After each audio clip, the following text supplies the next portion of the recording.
Okay, so as we move towards cell division, एकदम धीरे धीरे, एकदम प्यार से, एकदम बेसिक चीज़ें कवर करते हुए मैं धीरे धीरे सेल साइकिल या सेल डिवीजन पढ़ाने वाला हूँ।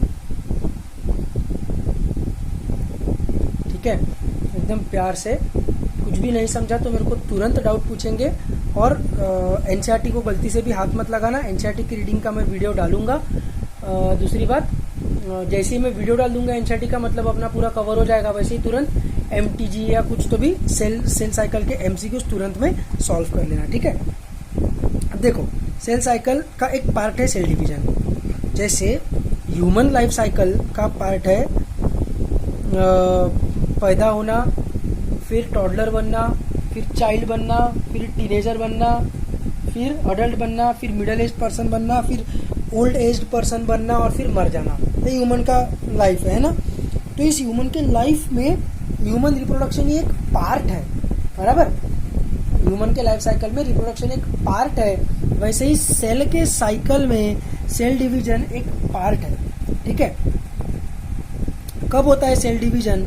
तो एक सेल अपना इज्जतदारी से, प्यार से जीवन फेज में सरवाइव करते रहता है। ठीक है, जीवन फेज का जो सेल है उसमें सेल अपना नॉर्मली मस्त अपनी जिंदगी काट रहा है। जो भी अपन 11वीं 12वीं में बायोलॉजी पढ़ते हैं वो सब जीवन फेज में हो रहा है, एक्सेप्ट डीएनए रेप्लिकेशन। बस डीएनए रेप्लिकेशन को छोड़ दो, बाकी अपन 11वीं 12वीं में जो भी पढ़ते हैं, रेस्पिरेशन, फोटोसिंथेसिस, है ना, अगर प्लांट सेल है, मेसोफिल सेल है तो, ठीक है, लीवर का सेल है तो डिटॉक्सिफिकेशन, ठीक है, फैट सेल्स है तो फैट का स्टोरेज करके रखना, डाइजेस्टिव सिस्टम का सेल है तो डाइजेस्टिव जूसेस सिक्रीट करना।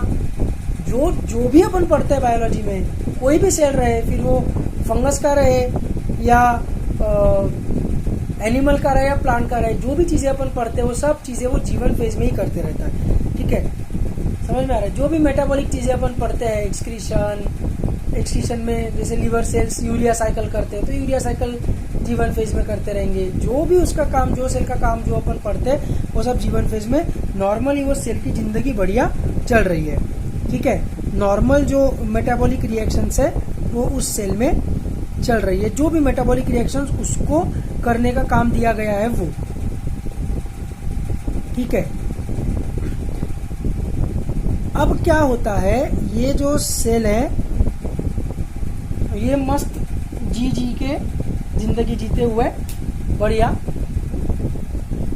खाना पीना मिलते जाता है इसको, उसका डेवलपमेंट होते जाता है। जब नया नया तैयार हुआ था तब उसको काफी सारी चीजें बनानी बाकी थी, है ना। उसने फिर राइबोसोम्स बनाए, ईआर बनाया, गोल्जी बॉडीज बनाई, बहुत सारे ऑर्गेनल्स बनाए, या ऑर्गेनल जो ऑलरेडी प्रेजेंट थे उनका अमाउंट बढ़ाया, प्रोटीन्स का अमाउंट बढ़ाया, रिएक्शन का रेट बढ़ाया, रिएक्शन सब ऐसे धीरे धीरे बढ़ाते गए। और वो सेल अपन बोलेंगे कि जीवन फेज में पैदा होने के बाद वो जीवन में ही था। ऐसा करते करते उसकी उम्र बढ़ते गई और उम्र के साथ उसका साइज भी बढ़ते गया और उसका साइटोप्लाज्म हो गया अच्छा खासा बड़ा। ठीक है, अब साइटोप्लाज्म बड़ा होने के बाद क्या होगा तो अपने को पता ही है। साइटोप्लाज्म बड़ा होने के बाद सरफेस एरिया टू वॉल्यूम का जो रेशियो है वो भसक जाता है। ठीक है, ये डिक्रीज हो जाता है, इसकी वैल्यू डिक्रीज मतलब ये ज्यादा ये कम, है ना। ये सब मैंने बहुत बार क्लास में बताया हुआ है कि मोस्टली सेल्स आर स्पेरिकल, और अगर स्पेरिकल नहीं भी है तो भी तुम स्पेरिकल सेल से सोचो। कोई भी स्पेरिकल सेल रहेगी तो उसका रेडियस है r, सरफेस एरिया है 4 पाई r स्क्वायर और वॉल्यूम का फॉर्मूला है 4/3 पाई r क्यूब। तो रेडियस अगर एक यूनिट से भी बढ़ जाता है तो वॉल्यूम r क्यूब से बढ़ जाएगा, सरफेस एरिया r स्क्वायर के हिसाब से बढ़ेगा, है ना। तो सरफेस एरिया कम बढ़ेगा, वॉल्यूम ज्यादा बढ़ जाएगा, तो इसका रेशियो डिक्रीज हो जाएगा। तो उसके कारण क्या होगा कि एनिमल रहे, प्लांट रहे, फंगस रहे, कुछ भी रहे। एनिमल रहे तो ठीक है, मैं मानता हूँ ना, वो खाता है, एनिमल ईट्स, ठीक है, अपने पास डाइजेस्टिव सिस्टम है, माउथ है, इसोफेगस है, सब एक्सेप्टेबल। लेकिन अल्टीमेटली डाइजेशन, एब्जॉर्प्शन, असिमिलेशन हो जाने के बाद जो मोनोसेकेराइड्स है, ठीक है, जो भी यूनिट्स, जो भी डाइजेशन होने के बाद अपन ने उसको उसके फंडामेंटल यूनिट्स में तोड़ा है बायोमोलिक्यूल्स को, ठीक है, अमीनो एसिड्स, मोनोसेकेराइड्स, ये सब अल्टीमेटली ब्लड के थ्रू असिमिलेट जब होंगे अलग अलग टिश्यूज में, तो वो सेल्स उसको एब्जॉर्ब ही करने वाले हैं, ये तो तुम मानते हो। तो एब्जॉर्ब करने के लिए उसका फंक्शन क्या रहेगा, मतलब एब्जॉर्ब कौन करेगा, तो सरफेस एरिया, है ना। अब सेल का साइज जितना ज्यादा बड़ा हो जाएगा, मेरे को पता है ये सब बेसिक चीजें है, लेकिन मैंने स्टार्टिंग में ही बोला है कि मैं बहुत बेसिक से बताने वाला हूँ, please bear with me, do not forward the video, ठीक है। सेल जितना बड़ा हो जाएगा उतना क्या होगा, उसका सरफेस एरिया तो कम रहेगा लेकिन वॉल्यूम ज्यादा बढ़ गया रहेगा। अब ग्लूकोज का कोई मॉलिक्यूल सपोज अंदर आया यहाँ पर, ठीक है, अब ये ग्लूकोज के मॉलिक्यूल को हेक्सोकाइनेज जब मिलेगा तभी तो वो ग्लूकोज 6 फॉस्फेट में कन्वर्ट होगा, फिर ग्लाइकोलाइसिस होगा। तो अब हेक्सोकाइनेज इतने बड़े साइटोप्लाज्म में कहाँ पड़ा होगा, उसके कांटेक्ट में आने की उसकी प्रोबेबिलिटी घट जाएगी। वही अगर छोटा सा सेल रहा और एक ग्लूकोज मॉलिक्यूल अगर इसके अंदर आ गया, तो अब हेक्सोकाइनेज के कांटेक्ट में आने की इसकी प्रोबेबिलिटी ज्यादा रहेगी। ऑब्वियस सी बात है ना, बराबर है। तो सेल का साइज जितना छोटा उतना उसकी मेटाबॉलिक रिएक्शंस ज्यादा अच्छे से होगी, बराबर है। केमिकल्स एक दूसरे के कांटेक्ट में आने की प्रोबेबिलिटी बढ़ेगी। और अल्टीमेटली मैंने एंजाइम्स पढ़ाते वक्त तुम सबको बताया हुआ ही है कि जो भी रिएक्शंस होती है सेल में वो प्रोबेबिलिटी के दम पे ही होती है ना। तो ये हो गया इशू, जीवन फेज में जिंदा रह रह के वो सेल को हो गया प्रॉब्लम। अरे यार ये अभी सही से मेटाबॉलिज्म सही नहीं हो रहा है, अपने को साइटोप्लाज्म छोटा करना पड़ेगा। साइटोप्लाज्म छोटा करने का एक ही उपाय है, वो उपाय क्या है, तो ऐसा सेल फरो बनाओ, सेल फरो को डीपन करते जाओ और 2 सेल्स बना दो। तो ये पूरा इतना साइटोप्लाज्म और सेल मेम्ब्रेन अपन ने 2 पार्ट्स में डिवाइड कर लिया, हो गया ना छोटा। अब ये 2 सेल्स कंपैरेटिवली छोटे रहेंगे नहीं, इससे कॉमन सेंस की बात है, क्योंकि इसी मटेरियल को अपन ने 2 पार्ट्स में डिवाइड किया है, तो हर एक को आधा आधा मटेरियल मिलेगा, साइज छोटा हो जाएगा, है ना। तो इसका प्रॉब्लम सॉल्व हो जाएगा।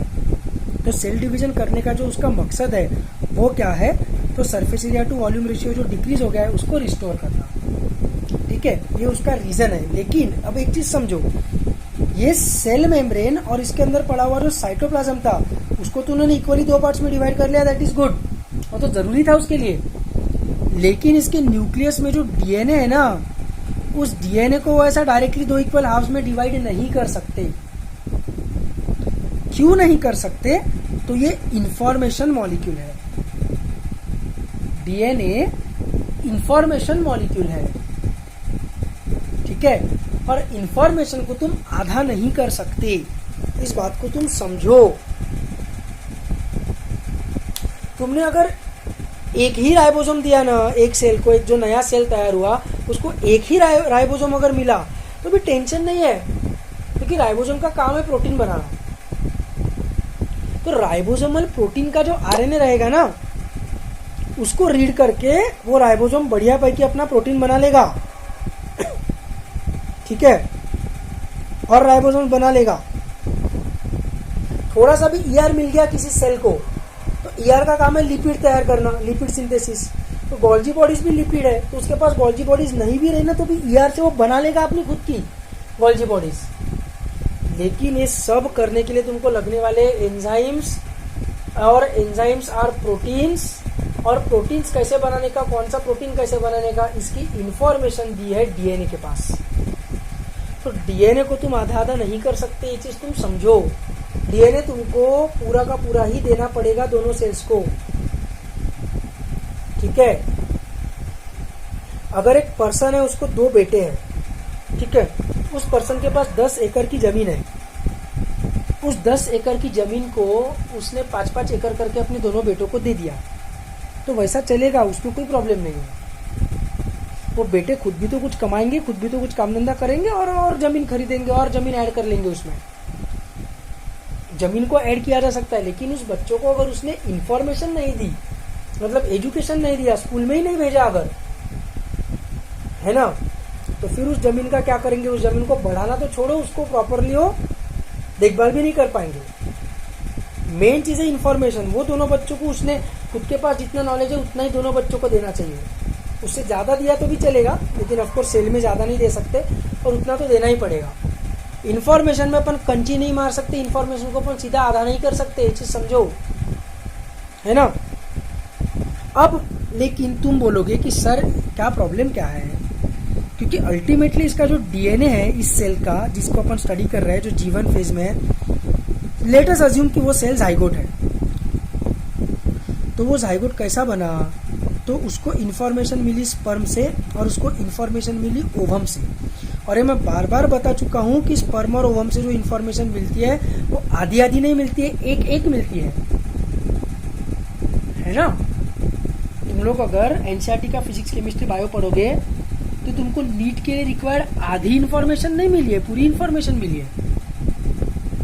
फिर स्टेट बोर्ड का फिजिक्स केमिस्ट्री बायो क्यों पढ़ना है, फिजिक्स उससे इन्फॉर्मेशन तुम्हारी डबल हो जाएगी क्या? Of course not. तुम एनसीईआरटी का फिजिक्स केमिस्ट्री बायो पढ़ो, एनसीईआरटी का बायो पढ़ो तो भी तुमको हार्ट समझ जाएगा, तुम स्टेट बोर्ड का बायो पढ़ो तो भी तुमको हार्ट समझ जाएगा। डबल नहीं हो रही है इन्फॉर्मेशन, लेकिन अलग इन्फॉर्मेशन जरूर मिल सकती है सेम चीज की, है ना। पोरीफेरा का एग्जाम्पल एनसीईआरटी ने जो दिए है, उसके अलावा कोई और एग्जाम्पल स्टेट बोर्ड ने दिए रहेंगे, उससे पोरीफेरा की डबल इन्फॉर्मेशन नहीं मिलेगी तुमको। पोरीफेरा तो पोरीफेरा ही रहेगा, उसमें वाटर कैनाल सिस्टम रहेगा, cell aggregate level of organisation रहेगा, एक्वेटिक ऑर्गेनिजम्स रहेंगे, मोस्टली मरीन रहेंगे, एक आधा फ्रेश वाटर रहेगा जैसे fresh water sponge. Basic concept change नहीं होने वाली, डबल इन्फॉर्मेशन नहीं मिलने वाली तुमको पोरीफेरा की, लेकिन कुछ अलग तरीके की इन्फॉर्मेशन मिल सकती है। अरे हाँ, ये चीज यार पोरीफेरा की एनसीईआरटी में नहीं दी थी, ये मेरे को स्टेट बोर्ड से पढ़ने को मिला, ऐसा हो सकता है। ये इन्फॉर्मेशन स्टेट बोर्ड में नहीं थी, ये मेरे को एनसीईआरटी से पढ़ने को मिला, ये हो सकता है। डबल इन्फॉर्मेशन नहीं मिलने वाली, है ना। एनसीईआरटी का पीसीबी ये पूरा नीट के लिए लगने वाला वन इन्फॉर्मेशन है, बराबर। वीडियो देखते हुए सोच रहे होंगे अरे यार चालू हो गया ये फिर से एनसीईआरटी स्टेट बोर्ड, कितनी बार यही बताया है, मेरे को पता है मैंने बहुत बार बताया है, लेकिन मैं फिर भी बताऊंगा क्योंकि तुम लोगों पे मेरे को पूरा भरोसा है, तुम लोग घपले करते हो। ठीक है, ध्यान से मेरी बात सुनो। स्टेट बोर्ड का पीसीबी एक पूरी कंप्लीट इंफॉर्मेशन है, सिर्फ तुमने इतना पढ़ाना तो भी चलेगा, सिर्फ तुमने इतना पढ़ाना तो भी चलेगा। लेकिन फिर मैं तुमको क्यों स्टेट बोर्ड की बुक खरीदने लगाता हूँ? अरे अगर तुम में से कोई सीबीएसई भी लेकर बैठा है ना, तो भी मैं बोलता हूँ कि स्टेट बोर्ड की बुक खरीद, ये चैप्टर अपन स्टेट बोर्ड से पढ़ेंगे। क्यों? इसमें कुछ अलग चैप्टर्स है क्या? या एमएचसीईटी जब 2015 में 16 में एमएचसीईटी था, टाइम पे कैंसिल हो गया था, लेकिन पहले it was suppose to take place, तो कुछ बच्चे एमएचसीईटी की तैयारी करते थे कि सर हमारे पेरेंट्स हमको ज्यादा दूर नहीं भेजेंगे, आसपास ही भेजेंगे, तो हम सिर्फ एमएचसीईटी की तैयारी करेंगे, नीट की नहीं करेंगे। उनको भी मैं एनसीईआरटी पढ़ने लगाता था, तो नीट की तैयारी कर रहे उनको मैं स्टेट बोर्ड पढ़ाने लगाता हूँ। क्यों? वाई? अलग इन्फॉर्मेशन मिलने वाली है क्या? हाँ, डबल इन्फॉर्मेशन नहीं मिलने वाली कि ये चीज पढ़ के तुमको 11th की एनसीईआरटी पढ़ के सपोज तुमको 22 चैप्टर समझ गए, तो 11th की स्टेट बोर्ड पढ़ के तुमको 30 चैप्टर समझ जाएंगे, ऐसा नहीं है। इसमें जो 22 चैप्टर है वही इसमें रहेंगे, इसमें भी सर्कुलेशन है, इसमें भी सर्कुलेशन, इसमें भी एक्सक्रीशन, इसमें भी एक्सक्रीशन, अलग इन्फॉर्मेशन मिल सकती है ना। ये ब्लड ग्रुप वाले चैप्टर में मैंने अलील्स और जीन्स वाला क्लियर किया हुआ है। तो अपने पास एक इन्फॉर्मेशन नहीं है, ये वाले सेल में, ये वाले सेल में, ये वाले सेल में एक इन्फॉर्मेशन नहीं है, दो इन्फॉर्मेशन है। इससे एक पूरी इन्फॉर्मेशन आई है और इससे एक पूरी इन्फॉर्मेशन आई है, तो इससे जो जाइगोट तैयार हुआ है वो 2n है। अपने को जरूरत एक ही इन्फॉर्मेशन की है, अपने को दो इन्फॉर्मेशन की जरूरत नहीं है, अपने को दो चीजों की जरूरत नहीं है। फिर क्यों दो लेकर घूम रहे हैं अपन, क्यों दो चीजें पढ़ रहे हैं अपन? एफिशिएंसी बढ़ाने के लिए। सर्कुलेशन में वो RH फैक्टर का वाला पढ़ाते वक्त वो वाले वीडियो में मैंने ये सब एक्सप्लेन किया हुआ है अच्छे से, हीमोग्लोबिन का एग्जांपल लेकर। वो वीडियो नहीं देखा होगा तो अभी भी ये वीडियो पॉज करो, वो वीडियो देख लो पहले, फिर ये वीडियो देखो, ज्यादा अच्छे से समझेगा। टाइम गया तो भी चलेगा, ट्रस्ट मी, एकदम अच्छे से trust me, please trust me. वो वीडियो देख लो, अगर नहीं देखा होगा तो फिर ही ये वीडियो देखो, ठीक है, मैंने ये सब चीजें उस वीडियो में क्लियर कर ली है कि अपने को दो इन्फॉर्मेशन रहने से क्या फायदा होता है। अपन ने हीमोग्लोबिन का एग्जांपल लिया था, डायबिटीज का एग्जांपल लिया था उस वीडियो में, है ना। ट्रांसलेशन तो दोनों का होगा, पढ़ेंगे अपन इसको भी, पढ़ेंगे अपन इसको भी, लेकिन जो बेटर रहेगा वो अपनी मदद करेगा, तो अपन बोलेंगे इट एक्सप्रेस्ड इटसेल्फ, है ना। ठीक है, तो इसके पास 2n सिर्फ एफिशिएंसी बढ़ाने के लिए, बाकी जिंदगी तो उसकी एक सेट से भी कट जाएगी। ह्यूमन बॉडी तो एक सेट से भी बन जाएगी, सही में बन जाएगी, ट्रस्ट मी। जो भी डिप्लॉयड ऑर्गेनिजम्स है वो सब एक सेट से भी सरवाइव कर लेंगे।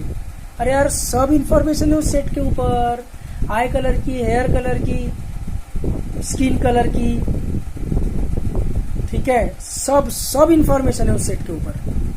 तो तुम बोलोगे सर क्या, फिर डीएनए को डिवाइड कर दो, एक सेट इसके पास चले जाएगा, एक सेट इसके पास चले जाएगा, ऐसा तुम बोल सकते हो। लेकिन मेरा मुद्दा यह है कि अगर एक सेट इसको और एक सेट इसको देना था गधो, तो फिर ये सेक्सुअल रिप्रोडक्शन इवॉल्व क्यों किया? दो सेट रखने से कुछ फायदा हो रहा है ना, क्या? अगर तुम मेरे को एक बात बताओ कि दो जुड़वा भाई है, ठीक है, दोनों नीट की तैयारी कर रहे हैं, अब एक सेट से काम चल जाता है ना, एक सेट से काम चल जाता है। रुको, ट्विंस के पहले मैं तुमको चीज बताता हूँ। एक लड़का है, उसने नीट की तैयारी किया, ठीक है, और एसकेडी सर का स्टूडेंट होने के कारण उसने एनसीईआरटी भी पीसीबी खरीद के रखा था, स्टेट बोर्ड भी पीसीबी खरीद के रखा था, क्योंकि एसकेडी सर मानते नहीं है, स्टेट बोर्ड से भी पढ़ना है, एनसीईआरटी से भी पढ़ना है, तो उसके पास दोनों खरीद के रखा था। अब उसको छोटे भाई है दो, अब उसको दो छोटे भाई है, ठीक है, दोनों ट्विंस हैं। अब इसके पास तो स्टडी मटेरियल है ऑलरेडी, वही स्टडी मटेरियल इसको अपने दोनों भाइयों को दे देना है। तो इमेजिन करो, इसने अगर एक ट्विन को एनसीईआरटी दे दिया और एक ट्विन को स्टेट बोर्ड दे दिया, तो फर्क पड़ेगा क्या? फर्क नहीं पड़ेगा। अरे स्टेट बोर्ड देकर मैं तुमको बता रहा हूँ, नीट भी क्रैक कर सकते हो। हाँ, जो एनसीईआरटी की लाइन वाले क्वेश्चन रहते हैं कि ये इसका आंसर सर बी क्यों आया, सी भी तो आ सकता है, अरे वो एनसीईआरटी की लाइन है, उसके लिए कुछ नहीं कर सकते। ऐसे जो क्वेश्चंस रहते हैं उसके वो उसको नहीं जमेंगे या गलत हो जाएंगे, तो इसके कंपैरिजन में थोड़े कम मार्क मिलेंगे मे बी, लेकिन वो कर लेगा, कोई प्रॉब्लम नहीं, क्योंकि यार कॉन्सेप्ट तो सेम ही है ना। इसका पोरीफेरा और इसका पोरीफेरा अलग अलग थोड़ी है ना। इसके सिलेंट्रेटा में पॉइजन है, न्यूरोटॉक्सिक, और इसके सिलेंट्रेटा में है ही नहीं, ऐसा थोड़ी होगा है, ठीक है ना, कोई प्रॉब्लम नहीं है। लेकिन ऐसा किया तो क्यों नहीं चलेगा? क्योंकि ये स्टूडेंट को क्या बताया गया था कि बेटा तेरे को दोनों किताबें खरीदनी है, उससे एफिशिएंसी बढ़ेगी, नॉलेज डबल नहीं होगा, लेकिन सेम चीज को देखने का दो अलग नजरिए से तू सेम चीज को देख पाएगा।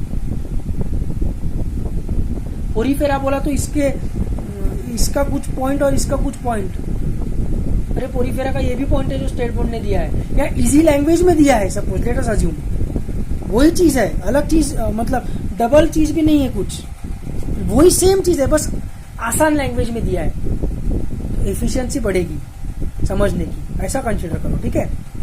तो जब इसको बताया गया था कि दोनों चीजें रखने से तेरी पढ़ाई की और नीट क्रैक करने की प्रोबेबिलिटी बढ़ेगी, एफिशिएंसी बढ़ेगी, तो ये अगर उसने कर दिया तो फर्क नहीं पड़ने वाला। लेकिन फिर इसको जो पढ़ाया गया था कि दोनों चीजें रखनी चाहिए, वो तो पढ़ाना वेस्ट हो गया ना, एसकेडी सर का ज्ञान वेस्ट हो गया ना फिर तो। इसलिए वो क्या करेगा, वो ऐसा करेगा क्या?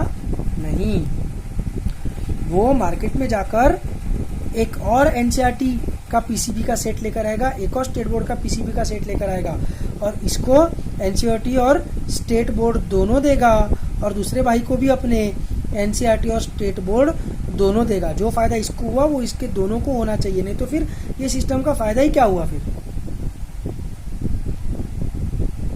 ठीक है ना। तो अपन ऐसा नहीं कर सकते कि डीएनए को सीधा हाफ कर दिया कि सर आप ही तो बोलते हो कि एक सेट से काम चलता है, तो क्या प्रॉब्लम है, एक सेट इसको दे देना, एक सेट इसको दे देना। अरे भाई, फिर ये इसका मतलब ही क्या हुआ जाइगोट ने ताव ताव से 2n ले लिया और उसके बाद जो सेल्स बनी वो n वाली बन गई, फिर क्या मतलब है डिप्लॉइड का और वो मेंडल के लॉ ऑफ डोमिनेंस का। और एक जीन फादर से आएगा, एक जीन मदर से आएगा, दोनों ट्रांसक्राइब होंगे, एक दोनों ट्रांसलेट होंगे, एक कोई प्रॉब्लमेटिक रहा तो भी उसकी जिंदगी निकल जाएगी और सेल को प्रॉब्लम नहीं होगा, क्योंकि दूसरा वाला अच्छा रहने की कुछ तो प्रोबेबिलिटी रहेगी। दूसरा वाला भी खराब रह सकता है, उस केस में तो कुछ मतलब नहीं है डिप्लॉइड रह के, दोनों खराब अलील आ सकते हैं, उस केस में कोई मतलब नहीं है डिप्लॉइड रह के। I agree, I admit that, लेकिन एक अलील अच्छा रहने की प्रोबेबिलिटी भी तो है ना, कुछ तो प्रोबेबिलिटी है। अल्टीमेटली एफिशिएंसी तो बढ़ेगी ना यार। तो सिर्फ एक जाइगोट की एफिशिएंसी बढ़वानी है अपने को, उसके बाद जो भी सेल्स बनेंगे उसको एन कर दो, कुछ मतलब है क्या? ये भी 2n रहना चाहिए, ये भी 2n रहना चाहिए। दूसरी बात, तुमने इनको एन कर भी दिया अगर, तो भी ये जब बड़े होके सेल डिवीजन करेंगे तब क्या? नहीं चलेगा ना। इसके पास जो इंफॉर्मेशन है पेरेंट सेल के पास, जो सेल माइटोसिस कर रहा है उस सेल के पास जो इंफॉर्मेशन है वो पूरी की पूरी इंफॉर्मेशन उससे बनने वाले दो सेल्स में जानी ही चाहिए, बराबर। और चीज को समझो कि दूसरा कोई ऑर्गेनल तुम तैयार कर ले सकते हो, लेकिन इंफॉर्मेशन तुम तैयार नहीं कर सकते, ठीक है। एक ही ईआर आया अगर किसी सेल के पास, तो वो ही ईआर लिपिड बना बनाकर और एंडोप्लाज्मिक रेटिकुलम बना लेगा, दैट इज पॉसिबल। पर आधा डीएनए आया अगर किसी के पास, तो उसको देखकर वो दूसरा आगे का डीएनए तैयार नहीं कर सकता, नॉट पॉसिबल, क्योंकि वो इंफॉर्मेशन है। ये चीज समझो। तुम्हारी एनसीईआरटी अगर फट गई, या बीच बीच में कभी कभी होता है ना, किसी किसी के एनसीईआरटी में बीच का पेज गायब रहता है या ब्लैंक रहता है, तो उस ब्लैंक पेज को तुम अपने मन से नहीं भर सकते कि लिख दिया उसमें, नहीं, तुमको दूसरे की एनसीईआरटी लेनी पड़ेगी और उसका जेरोक्स निकालकर उस पेज पे वहां पर चिपकाना पड़ेगा, क्योंकि वो इंफॉर्मेशन है। ये चीज समझो यार, उसको सीधा ऐसे अपने मन से भर नहीं सकते। वो है तो है इंफॉर्मेशन, उस इंफॉर्मेशन को तुमको वैसे के वैसे आगे पास ऑन करना पड़ेगा। तुम अपने मन से उसमें चेंजेस नहीं कर सकते, या उसको पास ऑन नहीं किया, उसको बोला देख ले तू तेरा, ऐसा नहीं कर सकते, नॉट पॉसिबल। एक बार इंफॉर्मेशन मिल गई, आई नो मैं तुमको पका रहा हूं, लेकिन please bear with me, please मत पॉज करो वीडियो, मत फॉरवर्ड करो वीडियो, प्लीज सुनो, बोर हुआ तो भी सुनो, 1000 बार सुनो, कोई प्रॉब्लम नहीं है, फायदा होगा आगे जाकर। उसके बिना मेंडेलियन जेनेटिक्स नहीं समझता अच्छे से। Please bear with me, please मत फॉरवर्ड करो, मत पॉज करो, सुनो वीडियो, सुनो मेरी बात। अगर एक पर्सन है, ठीक है, मैं एक नॉवेल पढ़ रहा था अभी कुछ टाइम पहले, एक आध महीना पहले, शिप्स के ऊपर, पायरेट्स के ऊपर था वो। तो उसमें शिप्स का बहुत सारा ऑफ कोर्स माइकल क्राइटन ने लिखा हुआ था, तो शिप्स का बहुत सारा मैकेनिज्म उसमें दिया था कि शिप्स का कैसा रहता है, क्या रहता है, ये टेक्नोलॉजी, वो टेक्नोलॉजी, शिप में ये टेक्नोलॉजी रहती है, ऐसा रहता है, वैसा रहता है, उसमें बहुत सारी चीजें दी हुई थी। तो मैं सोच रहा था कि अगर ऐसा हो गया कि शिप्स बनाने की कंसेप्ट बंदिश हो गई, अगर बहुत बड़े बड़े एरोप्लेन्स अपन बनाने लग गए और हाई बहुत ज्यादा इंपोर्ट और एक्सपोर्ट भी अपन एरोप्लेन से ही करने लग गए, लेट अस अज्यूम। अभी शिप्स की जरूरत क्या है? शिप्स की जरूरत है बहुत बड़े लेवल पे, जब एक्सपोर्ट करना पड़ता है तब शिप्स ही लगती है, एरोप्लेन से नहीं हो सकता। तो ऐसा सपोज लेट अस अज्यूम कि हो गया कि अपने को शिप्स की जरूरत बंद पड़ गई और अपन ने शिप्स बनाना ही बंद कर दिया। तो उसके कई सालों के बाद अगर कोई शिप बनाने गया तो बना ही नहीं पाएगा, उसके पास, उसको पता ही नहीं रहेगा कि शिप कैसे बनती है ना। बहुत छोटे छोटे डिटेलिंग रहते हैं उसमें, बहुत बड़ी मशीन है वो, उसका बराबर शेप, वेट सब मैनेज करना पड़ता है, ठीक है। तो यार किसी ने तो भी बहुत पुराने ज़माने में सबसे बड़ी शिप बनाई होगी, फिर वो इन्फॉर्मेशन उसने नेक्स्ट जनरेशन को दिया, फिर उससे नेक्स्ट जनरेशन को दिया, फिर उसने नेक्स्ट जनरेशन को दिया। पिछले जनरेशन ने अगले जनरेशन को शिप नहीं दिया, पिछले जनरेशन ने अगले जनरेशन को शिप बनाने की इन्फॉर्मेशन दिया। शिप कैसे बनाने का ये अगर तुमको पता चल गया ना, शिप, जहाज, तो तुम हजारों बना लोगे। लेकिन वो साइंस अगर लुप्त हो गया, लेट अस अज्यूम, दुनिया से, और फिर कई सालों के बाद किसी ने बोला कि मेरे को अभी शिप बनानी है, तो उसको जीरो से रिसर्च करना पड़ेगा, नहीं बना पाएगा वो बिना इंफॉर्मेशन के। It will take many generations, है ना। तो मेरा मुद्दा ये है कि इंफॉर्मेशन अगर दे दिया ना, पास ऑन कर दिया ना, तो वो बनाने का काम कोई भी कर सकता है। पर इंफॉर्मेशन नहीं दिया, सिर्फ शिप दे दिया, तो शिप को मल्टीप्लाई नहीं कर सकते तुम, है ना। इंफॉर्मेशन तुम अपने मन से बना भी नहीं सकते, अपने मन से कुछ कर नहीं सकते हो। पिछले जनरेशन से मिलना ज़रूरी है, और एक बार इंफॉर्मेशन मिल गई तो तुम सब कुछ कर सकते हो। एक आदमी एक चीज़ इन्वेंट करता है यार जिंदगी में, बड़े लेवल की अगर मैं बात करूँ तो राइट ब्रदर्स ने एरोप्लेन इन्वेंट किया। उसके पहले एक इंडियन आदमी था, तड़पदे सरनेम था उसका, उसने एरोप्लेन डिस्कवर किया था, वो साइंटिस्ट ने। उसके ऊपर मूवी भी बनी है, आयुष्मान खुराना है उसमें, हवाई ज़्यादा शायद नाम है उस मूवी का, शायद, I don't remember the name, बहुत फ्लॉप मूवी थी। द पॉइंट इज कि जिसने भी अलेक्जेंडर ग्राहम बेल ने टेलीफोन डिस्कवर की, इन्वेंट किया, अब उसने क्या क्या किया, वो इंफॉर्मेशन उसने पास ऑन किया। फिर अपन टेलीफोन बनाने लग गए, किसी और ने एरोप्लेन बनाया, वो इंफॉर्मेशन पास ऑन किया, अपन एरोप्लेन बनाने लग गए। पर एक टाइम पे तो एक ही चीज बनी है ना, समझो, इमेजिन करो कि पूरी इंफॉर्मेशन खत्म हो गई दुनिया की, पूरी बुक्स जल गई और पूरा इंटरनेट भस्म हो गया किसी रीजन से, लेट अस अज्यूम, तो अपन स्टोनेज मैन के कंडीशन में आ जाएंगे। एक समय तुम सब एक ही आदमी अपने जिंदगी में सब कुछ इन्वेंट कर लेगा क्या? न्यूटन के लॉज भी डिस्कवर कर लिए, रिलेटिविटी भी डिस्कवर कर लिया, शिप भी बना लिया, एरोप्लेन भी बना लिया, टेलीफोन भी बना लिया, मोबाइल भी इन्वेंट कर लिए, कंप्यूटर्स भी इन्वेंट कर लिए। पॉसिबल है क्या? पॉसिबल ही नहीं है। आज अपने को ये जो भी इंस्ट्रूमेंट्स दिख रहे हैं, जो भी चीज़ें दिख रही है, वो पिछले के जनरेशन से पास ऑन इंफॉर्मेशन के फॉर्म में पास ऑन होते आई है, ये समझो। अलेक्जेंडर ग्राहम बेल ने अपने बच्चे को अपना टेलीफोन नहीं दिया कि ले अब मैं मर रहा हूँ, अब तू यूज किया कर, खराब हो गया वो टेलीफोन तो कौन ठीक करेगा उसको? टेलीफोन चलता कैसे है, ये इंफॉर्मेशन उसने जब पास ऑन किया, तब पुराने टेलीफोन खराब हो गए तो उसको ठीक भी कर सकते हैं अपन, और नए टेलीफोन तैयार भी कर सकते हैं। What matters is information. एक बार इंफॉर्मेशन रही कि तुम थोक के भाव में होलसेल के भाव में जो बनाना है बनाओ, इंफॉर्मेशन के साथ नो मजाक, है ना।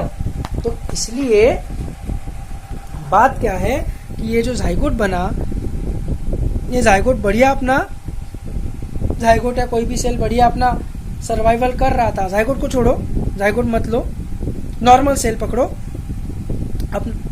अपना सर्वाइवल कर रहा था। सर्वाइवल करते करते मस्त वो जीवन फेज में जी रहा था। धीरे धीरे उसका साइज बढ़ते गया, और साइज बढ़ने के बाद उसका मेटाबॉलिज्म में प्रॉब्लम होने लग गया। तो उसको ध्यान में आया कि एक ही उपाय है, ये साइटोप्लाज्म और सेल मेम्ब्रेन को दो पार्ट्स में डिवाइड कर दो। लेकिन उससे दो सेल्स बन जाएंगी। दोनों को सर्वाइव करने के लिए अपने पास जो इन्फॉर्मेशन है वो पूरी की पूरी इन्फॉर्मेशन इनके पास रहनी पड़ेगी। तो अपने को इस इन्फॉर्मेशन को पहले कॉपी करना पड़ेगा, और फिर एक कॉपी इसको और फिर एक कॉपी इसको देना पड़ेगा, है ना। तो सेल डिवीजन करने का जो रीज़न है, जो पर्पस है, वो ये है। लेकिन ये डिसाइड करने का तो डायरेक्टली डिवाइड नहीं कर सकता। पहले उसको क्या करना पड़ेगा? पहले उसको जाना पड़ेगा एस फेज में। S phase stands for synthesis phase. S phase stands for synthesis phase, है ना। ये सिंथेसिस फेज में क्या होगा? तो सिंथेसिस फेज में डीएनए का रेप्लिकेशन होगा। डीएनए को रेप्लिकेट किया जाएगा। सर कौन से डीएनए को? फादर से मिला हुआ कि मदर से मिला हुआ? कौन से डीएनए को? अरे दोनों डीएनए को। अपने को जाइगोट के पास जितनी इंफॉर्मेशन है वही इंफॉर्मेशन उससे बनने वाले दो सेल्स को देनी है। वो जो दो सेल्स बनी, वो दो सेल्स के पास अगेन पूरी की पूरी इंफॉर्मेशन है। वो पूरी की पूरी इंफॉर्मेशन इनसे बनने वाली दोनों सेल्स के पास होनी चाहिए। फिर इससे बनने वाली दोनों सेल्स के पास वो पूरी की पूरी इंफॉर्मेशन होनी चाहिए। जाइगोट के पास जो इंफॉर्मेशन थी स्पर्म एंड वर्म से आई हुई, वही इंफॉर्मेशन आज हमारे बॉडी के ईच एंड एवरी सेल में प्रेजेंट है। उसका रीजन है ये, आधा आधा करके नहीं बांटते गए अपन इंफॉर्मेशन, समझे क्या? ऐसा नहीं चलेगा। इंफॉर्मेशन पूरी ही देनी पड़ेगी। ऑब्जेक्ट्स अगर कम दिए ना, माइटोकॉन्ड्रिया एक ही दिया तो चल जाएगा, माइटोकॉन्ड्रिया बाइनरी फिजन करके और बहुत सारे माइटोकॉन्ड्रिया बना लेगा। ईआर का थोड़ा सा टुकड़ा दिया ना, कोई प्रॉब्लम नहीं है, वो लिपिड सिंथेसाइज करके और ईआर बना लेगा, गोल्जी बना लेगा। राइबोसोम, एक राइबोसोम दिया ना तो भी कोई प्रॉब्लम नहीं, वो कर लेगा अपना। एक ही क्लोरोप्लास्ट दिया तो भी कोई प्रॉब्लम नहीं। ऑब्जेक्ट्स तुम कम दो, कोई प्रॉब्लम नहीं है। ग्राहम बेल ने अपने बच्चे को अगर दिया ही नहीं, अलेक्जेंडर ग्राहम बेल ने अपने बच्चे को टेलीफोन दिया ही नहीं, मैंने तू अपना बना अलग से बोला तो भी चलेगा, अनटिल एंडलेस वो इंफॉर्मेशन ना उससे छुपाए। इंफॉर्मेशन दिया ना अपने बच्चे को टेलीफोन बनाने की, फिर टेलीफोन नहीं दिया तो भी चलता है, वो बना लेगा अपना नया टेलीफोन। समझे क्या? ठीक है, तो इंफॉर्मेशन के साथ अपन चेंगड़ नहीं कर सकते, इंफॉर्मेशन अपने को पूरी देनी ही पड़ेगी। डीएनए का रेप्लिकेशन होगा एस फेज में। दूसरी चीज क्या होगी एस फेज में, तो सेंट्रियोल का डुप्लीकेशन शुरू हो जाएगा।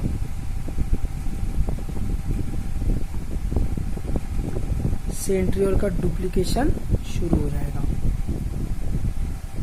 ठीक है, उसके बाद क्या हो जाएगा,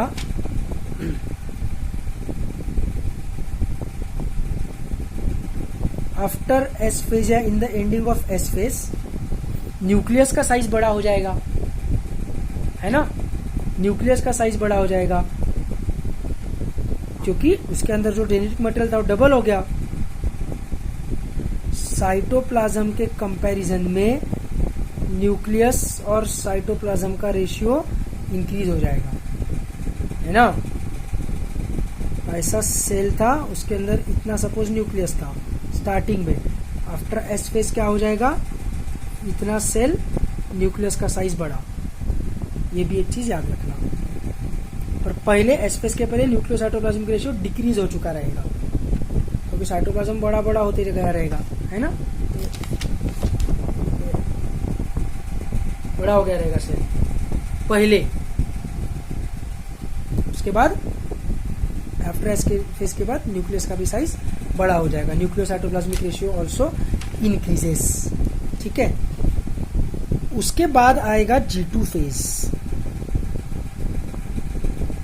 G2 फेज में क्या होगा, तो एक तो डीएनए रेप्लिकेशन का प्रूफ रीडिंग होगा, मतलब कि डीएनए जो अपन ने रेप्लिकेट किया है वो सही से रेप्लिकेट किया है कि नहीं, उसमें कुछ गलतियां तो नहीं है, ये चेक किया जाएगा। ठीक है, इसको बोलते हैं डीएनए रेप्लिकेशन का प्रूफ रीडिंग। अपन भी पेपर होने के बाद चेक करते हैं ना, कुछ गलत तो नहीं लिखा है, सब सही तो लिखा है। जेरोक्स वाले को जेरोक्स करने बोला तो अपन पूरे पेजेस एक बार चेक कर लेते हैं, कोई डार्क तो नहीं आया, फेंट तो नहीं आया, चेक करते हैं। वैसे ही इसने भी रेप्लिकेट किया, वो सही से हुआ क्या, अपन एक तो चेक करते हैं। दूसरी चीज होती है next phase. Next phase M phase रहता है, को लगने के लिए जो भी में लगने वाले जो भी प्रोटीन्स है वो सब प्रोटीन्स तैयार होते हैं।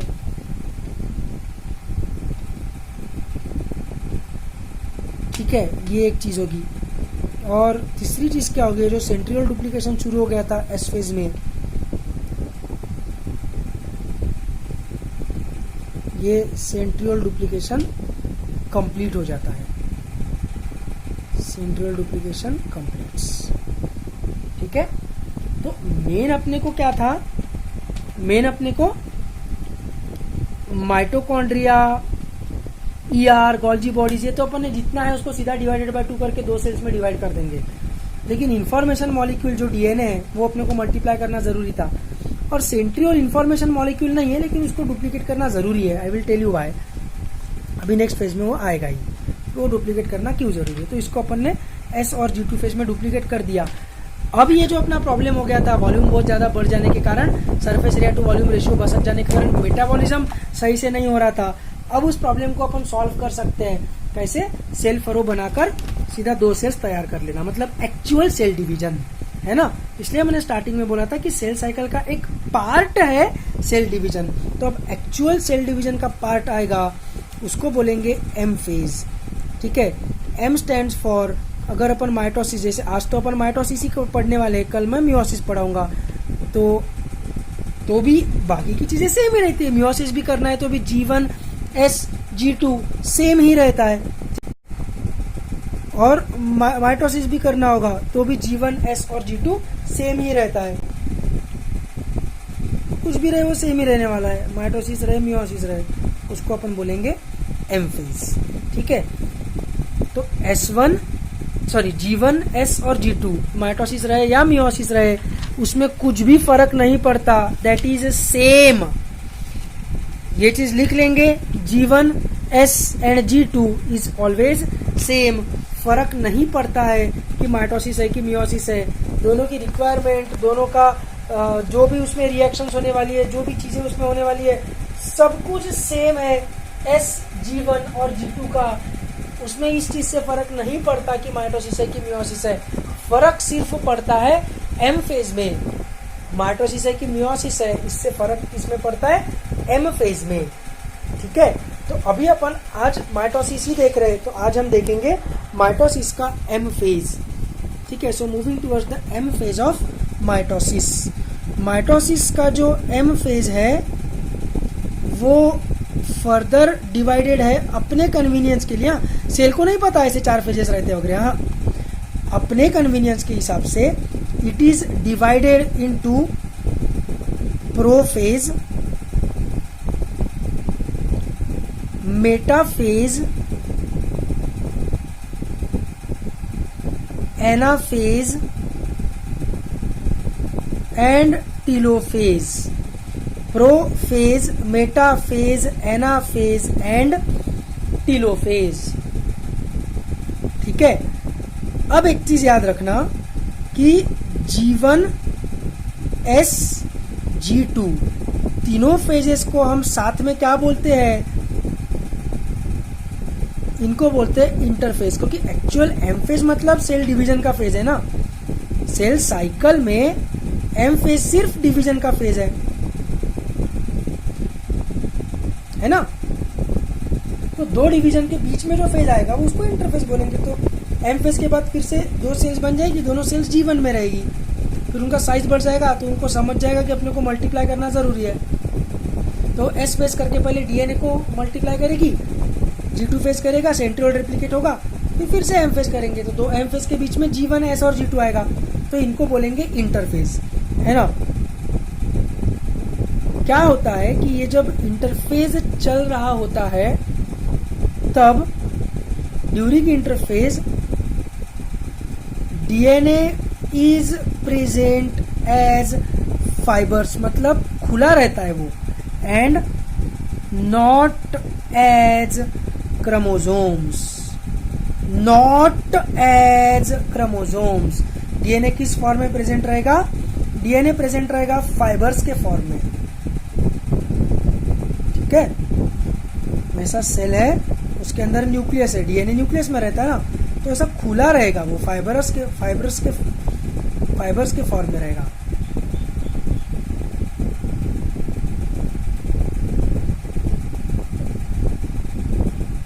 फाइबरस पूरा, इन्हीं फाइबर्स को अपन ने पकड़ के ऐसा ऐसा ऐसा ऐसा गुंजी बनाई, जैसे अपन संक्रांति के वक्त इसकी बनाते हैं, मांझे की बनाते हैं, तो क्रोमोसोम बन जाएगा। Chromosome is nothing but the coiled form of this DNA. अरे लेकिन अपन उसको कॉइल्ड फॉर्म करके रख नहीं सकते ना G1 S और G2 में। G1 में उसको फोटोसिंथेसिस, रेस्पिरेशन, कितनी सारी चीजें करनी है यार, मैं बोल नहीं सकता, कितनी सारी रिएक्शंस करनी है। लिवर सेल्स का अलग काम, किडनी के सेल्स का अलग काम, ब्रेन के सेल्स का अलग काम, है ना।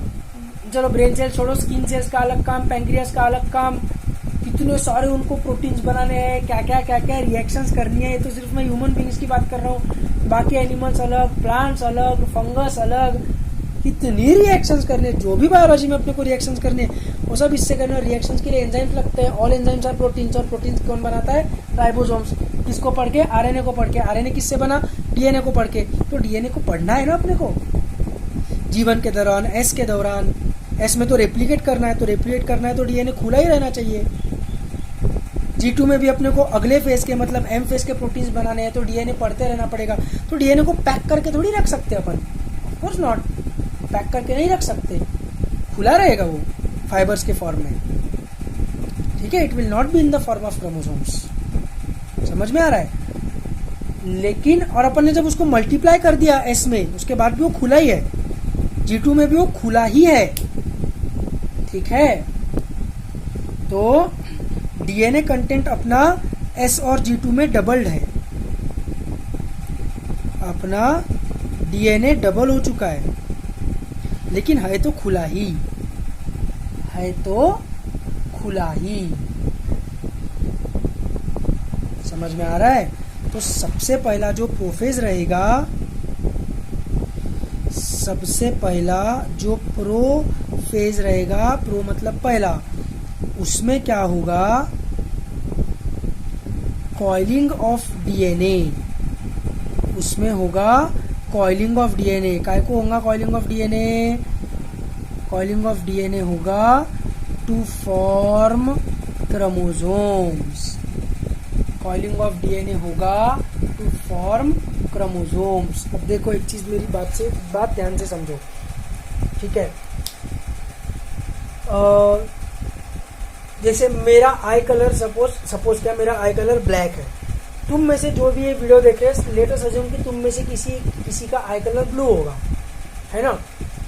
तो मेरे पास जो आई कलर की जीन है, वो वैसे तो 2 जीन्स है मेरे पास आई कलर की, तुम्हारे पास भी 2 जीन्स है आई कलर की, सबके पास हर एक जीन 2-2 है, एक फादर से आया हुआ, एक मदर से आया हुआ, एक स्पर्म से आया हुआ, एक ओवम से आया हुआ, है ना। 2-2 क्यों है, ये भी मैंने वो सर्कुलेशन वाले वीडियो में बताया हुआ है। अभी भी बोल रहा हूँ, नहीं देखा होगा तो वीडियो देख लो, फिर ये देखो, ज्यादा अच्छे से समझेगा, ठीक है। लेकिन मेरे में ब्लैक आई कलर दिख रहा है, तुम्हारे में ब्लू आई कलर दिख रहा है, ठीक है। तो आई कलर की जीन में हो सकता है कि मेरे और तुम्हारे आई कलर में कुछ डिफरेंस रहे। डिफरेंस मतलब क्या रहेगा, तो कहीं एडेनिन की जगह ग्वानिन, कहीं साइटोसिन की जगह थायमिन, यही फर्क रहेगा ना। जैसे अपन ने हीमोग्लोबिन का एग्जांपल देखा था, सीटीसी की जगह सीएसी हो जाता है, तो उसके कारण आरएनए पे जीएजी की जगह जीयूजी हो जाता है ना, बराबर। तो ग्लूटामिक एसिड की जगह वैलिन लग जाता है, ये सब अपन ने देखा हुआ है वो वाले वीडियो में।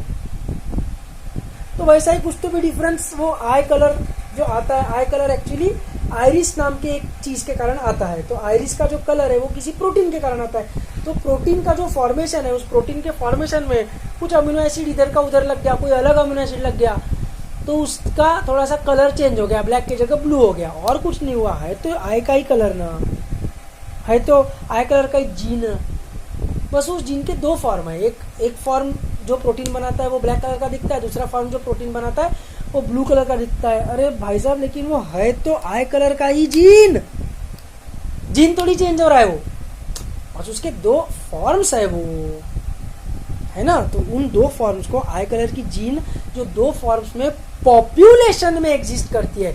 मेरे बॉडी में तो एक ही आई कलर का जीन होगा, लेट अस अज्यूम ब्लैक आई कलर का, तो मैं ये बोलूंगा कि ब्लू आई कलर एग्जिस्ट नहीं करता, बिल्कुल नहीं। मेरे बॉडी में वो वाला फॉर्म एग्जिस्ट नहीं करता, ठीक है। लेकिन पॉपुलेशन में, ह्यूमन पॉपुलेशन में तो एग्जिस्ट करता है ना, किसी ना किसी में तो मिलता ही है ना ब्लू आई कलर का जीन, सॉरी अलील, जीन ही है वो, फॉर्म थोड़ा सा अलग है। तो उसको मैं बोलूंगा कि मेरा आई कलर का जीन और उसका आई कलर का जीन, दोनों आई कलर के ही जीन है, बस उससे बनने वाला प्रोटीन थोड़ा अलग रहता है। तो मेरा और उसका अलील्स ऑफ ईच अदर है, ऐसा मैं बोलूंगा, दैट्स इट, है ना। तो अलील सेम रहे अलग रहे फर्क नहीं पड़ता। लेकिन डीएनए के कौन से रीजन पे आई कलर का जीन प्रेजेंट है, ये पूरे दुनिया के ह्यूमन बींग्स में कांस्टेंट है, पूरे दुनिया के ह्यूमन बींग्स में वो कांस्टेंट है। और उसको कॉइल करके किस प्रकार का क्रोमोसोम बनाया जाएगा ये भी कांस्टेंट है, that does not change from human to human, no, ठीक है। अगर डीएनए से आई कलर का, स्किन कलर का और हेयर कलर का जीन पकड़ के उसको कॉइल करके एक ऐसा बड़ा सा क्रोमोसोम बनाया जाता होगा, तो सभी ह्यूमन बींग्स में उन्हीं 3 जीन्स को लेकर उतने ही साइज का क्रोमोसोम बनेगा। मेरे में भी, डोनाल्ड ट्रंप में भी, बराक ओबामा में भी, रास्ते पे जो भिखारी है उसमें भी, सब में। ठीक है। फिर और कुछ जीन्स लेकर दूसरा क्रोमोसोम बनाया जाएगा, वो सपोज साइज में थोड़ा छोटा रहेगा। फिर और कुछ जीन्स लेकर, क्योंकि डीएनए एक सिंगल फ्रेगमेंट नहीं है, मैंने तुमको बताया था, it is available in fragments, टुकड़े टुकड़े है उसके। सबको एंड टू एंड लगाओगे तो 2.2 मीटर बनेगा अभी, लेकिन वो एक सिंगल फ्रेगमेंट नहीं है। तो अलग अलग क्रोमोसोम्स अपन बना सकते हैं। तीसरा, फिर कोई तो भी एक प्रकार रहेगा क्रोमोसोम का, उसका साइज भी थोड़ा अलग रहेगा, शेप भी अलग रहेगा। जैसे इसमें और इसमें सेंटर एग्जैक्टली सेंटर में था, इसमें जो सेंटर है एक तरफ झुका हुआ है। तो अलग अलग शेप और अलग अलग साइजेस के क्रोमोसोम्स बनेंगे। ठीक है। तो तुम किसी भी ह्यूमन बीइंग के सेल का प्रोफेज देखो, किसी भी ह्यूमन बीइंग के किसी भी सेल का प्रोफेज देखो, किसी भी ह्यूमन बीइंग के किसी भी सेल का प्रोफेज देखो, तुमको क्लियरली 23 अलग अलग टाइप के क्रोमोसोम्स दिखेंगे based on size and shape, based on size and shape. तो ह्यूमन बीइंग्स ने उन क्रोमोसोम्स को नाम दे दिया। जैसे सबसे बड़ा दिखने वाला जो क्रोमोसोम है उसको बोल दिया क्रोमोसोम नंबर 1। ठीक है। फिर कुछ तो भी एक कैरेक्टरिस्टिक के हिसाब से उसको बोल दिया क्रोमोसोम नंबर 2, फिर किसी को तो भी बोल दिया क्रोमोसोम नंबर 3, किसी को तो भी बोल दिया क्रोमोसोम नंबर 4। ऐसा सेल को नहीं पता है कि ये क्रोमोसोम 1 है, ये क्रोमोसोम 2 है, ऐसा सेल को नहीं पता है। ह्यूमन बीइंग्स ने रखे हुए नाम है। सेल को 1 2 3 4 ये नंबर्स भी नहीं पता है। सेल को ऐसे नंबर्स नाम की चीज एग्जिस्ट करती है ये भी नहीं पता है। मैथमेटिक्स वगैरह नहीं आता है सेल को। ऐसे ह्यूमन बीइंग्स ने नाम दिए ये तो दूर की बात है। अरे अपन ने 1 2 3 4 नाम दिए इसलिए 1 2 3 4 है। एबीसीडी नाम दिए रहते तो एबीसीडी रहा रहता नाम। अपन ने इसका नाम रोहित, इसका नाम राहुल, इसका नाम रोहन रखा रहता तो रोहित राहुल रोहन नाम रहा रहता क्रोमोसोम्स का। उससे कुछ भी बायोलॉजी से लेना देना नहीं है। ह्यूमन बीइंग्स ने अपने कन्वीनियंस के लिए रखा हुआ नाम है। बस इतना कंफर्म है कि कोई भी ह्यूमन बीइंग का सेल तुम माइटोसिस में स्टडी करो, प्रोफेस के वक्त देखो, तो उसमें तुमको इस साइज का और इस शेप का क्रोमोसोम दिखेगा। तो अगर साइंटिस्ट लोगों ने इस साइज और शेप के क्रोमोसोम का नाम क्रोमोसोम नंबर 1 रखा है तो उसको अपने को क्रोमोसोम नंबर 1 ही बोलना पड़ेगा। और क्रोमोसोम नंबर 1 डीएनए के कौन से पोर्शन को लेकर कॉइल हुआ है वो भी कांस्टेंट है। तो क्रोमोसोम नंबर 1 पे कौन सी जीन्स रहेगी, उनका सीक्वेंस कौन सा रहेगा, ये भी कांस्टेंट है यार। ये चीज तुम समझो, ये भी कांस्टेंट है। ठीक है। तो अपन बोलते हैं कि क्रोमोसोम नंबर 1 के ऊपर 2968 जीन्स रहती है। तो बस रहती है मतलब रहती है। फिर डोनाल्ड ट्रंप के स्किन का सेल रहे या डोनाल्ड ट्रंप जब जाइगोट था उस समय का जाइगोट रहे, कुछ भी कोई भी सेल रहे, वो अगर सेल डिवीजन कर रहा है और माइटोसिस के प्रो फेज में है तो उसमें अपने को अलग अलग साइज एंड शेप के 23 क्रोमोसोम जो दिख रहे हैं उसमें से जिस साइज एंड शेप वाले क्रोमोसोम को अपन ने क्रोमोसोम नंबर 1 नाम रखा है वैसा क्रोमोसोम नंबर 1 अपने को डोनाल्ड ट्रंप के सेल्स में दिखेगा और उसमें 2968 जीन्स ही रहेगी। और किस चीज की जीन्स है वो भी कांस्टेंट रहेगा। और वो जीन्स किस सीक्वेंस में प्रेजेंट है, पहला कौन सा, दूसरा कौन सा, तीसरा कौन सा, वो भी कांस्टेंट रहेगा। जीन्स मतलब क्या, कुछ ऐसा डॉट डॉट डॉट है क्या जैसे तुम 10th में पढ़ते हो या मैंने बनाया है। डीएनए का एक सीक्वेंस मतलब जी, तो डीएनए को ही कॉइल कर रहे हो तो वही सीक्वेंसेस क्रोमोसोम्स पे प्रेजेंट रहेंगे, है ना। रॉकेट साइंस नहीं है, मेरे को तो नहीं डिफिकल्ट लगता है। क्यों तुमको डिफिकल्ट लगता है, मेरे को समझता ही नहीं इतनी फालतू चीज। क्या इसमें आश्चर्य करने की और डिफिकल्ट लगने की चीज है, क्या इजी है यार, है ना। लेकिन भूलो मत कि डोनाल्ड ट्रंप का जो सेल है वो उसमें जाइगोट की पूरी इंफॉर्मेशन है। और जाइगोट कैसे बना था, तो एक स्पर्म और एक ओवम के फ्यूजन से बना था। मतलब स्पर्म से भी उसको क्रोमोसोम 1 मिला था और ओवम से भी मिला था। स्पर्म से उसको क्रोमोसोम 2 मिला था, ओवम से भी मिला था। स्पर्म से उसको क्रोमोसोम 3 मिला था, ओवम से भी मिला था। स्पर्म से उसको क्रोमोसोम 4 मिला था, ओवम से भी मिला था। तो डोनाल्ड ट्रंप का जो सेल रहेगा वो जब प्रोफेज में डीएनए को कॉइल करेगा तो क्रोमोसोम 1 एक ही नहीं बनेगा, क्रोमोसोम 1 2 बनेंगे। एक जो उसको स्पर्म से मिला था, एक जो उसको ओवम से मिला था। क्रोमोसोम नंबर 6 2 बनेंगे, एक जो उसको ओवम से मिला था, एक जो उसको स्पर्म से मिला था। क्रोमोसोम नंबर 7 2 बनेंगे,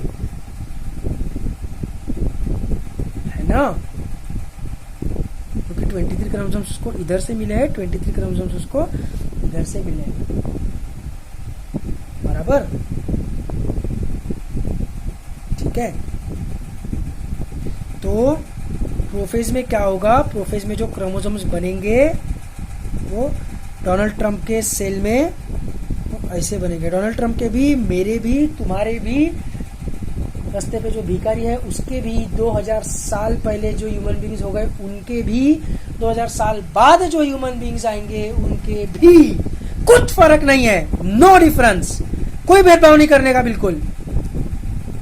फर्क ज्यादा से ज्यादा क्या हो सकता है, तो अलील का डिफरेंस रह सकता है कि क्रोमोसोम 1 पे अगर स्किन कलर का जीन है तो फादर से मिले हुए क्रोमोसोम 1 पे भी स्किन कलर का जीन रहेगा। मदर से जो स्किन कलर का जीन मिला है उसको ही तो कॉइल करके अपन क्रोमोसोम बनाएंगे, उसका एक पर्टिकुलर साइज एंड शेप रहेगा, उसको अपन बोलेंगे क्रोमोसोम 1, उसमें भी वही जीन मिलेगा। अलील अलग हो सकता है, नहीं भी हो सकता, that is a different thing. उससे अपने को सेल डिवीजन में कोई इंटरेस्ट नहीं है, ठीक है। क्रोमोसोम 7, क्रोमोसोम 7, क्रोमोसोम 21, क्रोमोसोम 21, ऐसे 46 क्रोमोसोम्स तैयार हो जाएंगे प्रोफेज में, है ना। लेकिन फादर से जो जीन मिला है स्किन कलर का उसको अपन ने एस फेज में मल्टीप्लाई किया है कि नहीं। मदर से जो जीन मिला है स्किन कलर का उसको अपन ने मल्टीप्लाई किया है कि नहीं, किया है, अपन ने पूरे डीएनए को मल्टीप्लाई किया है।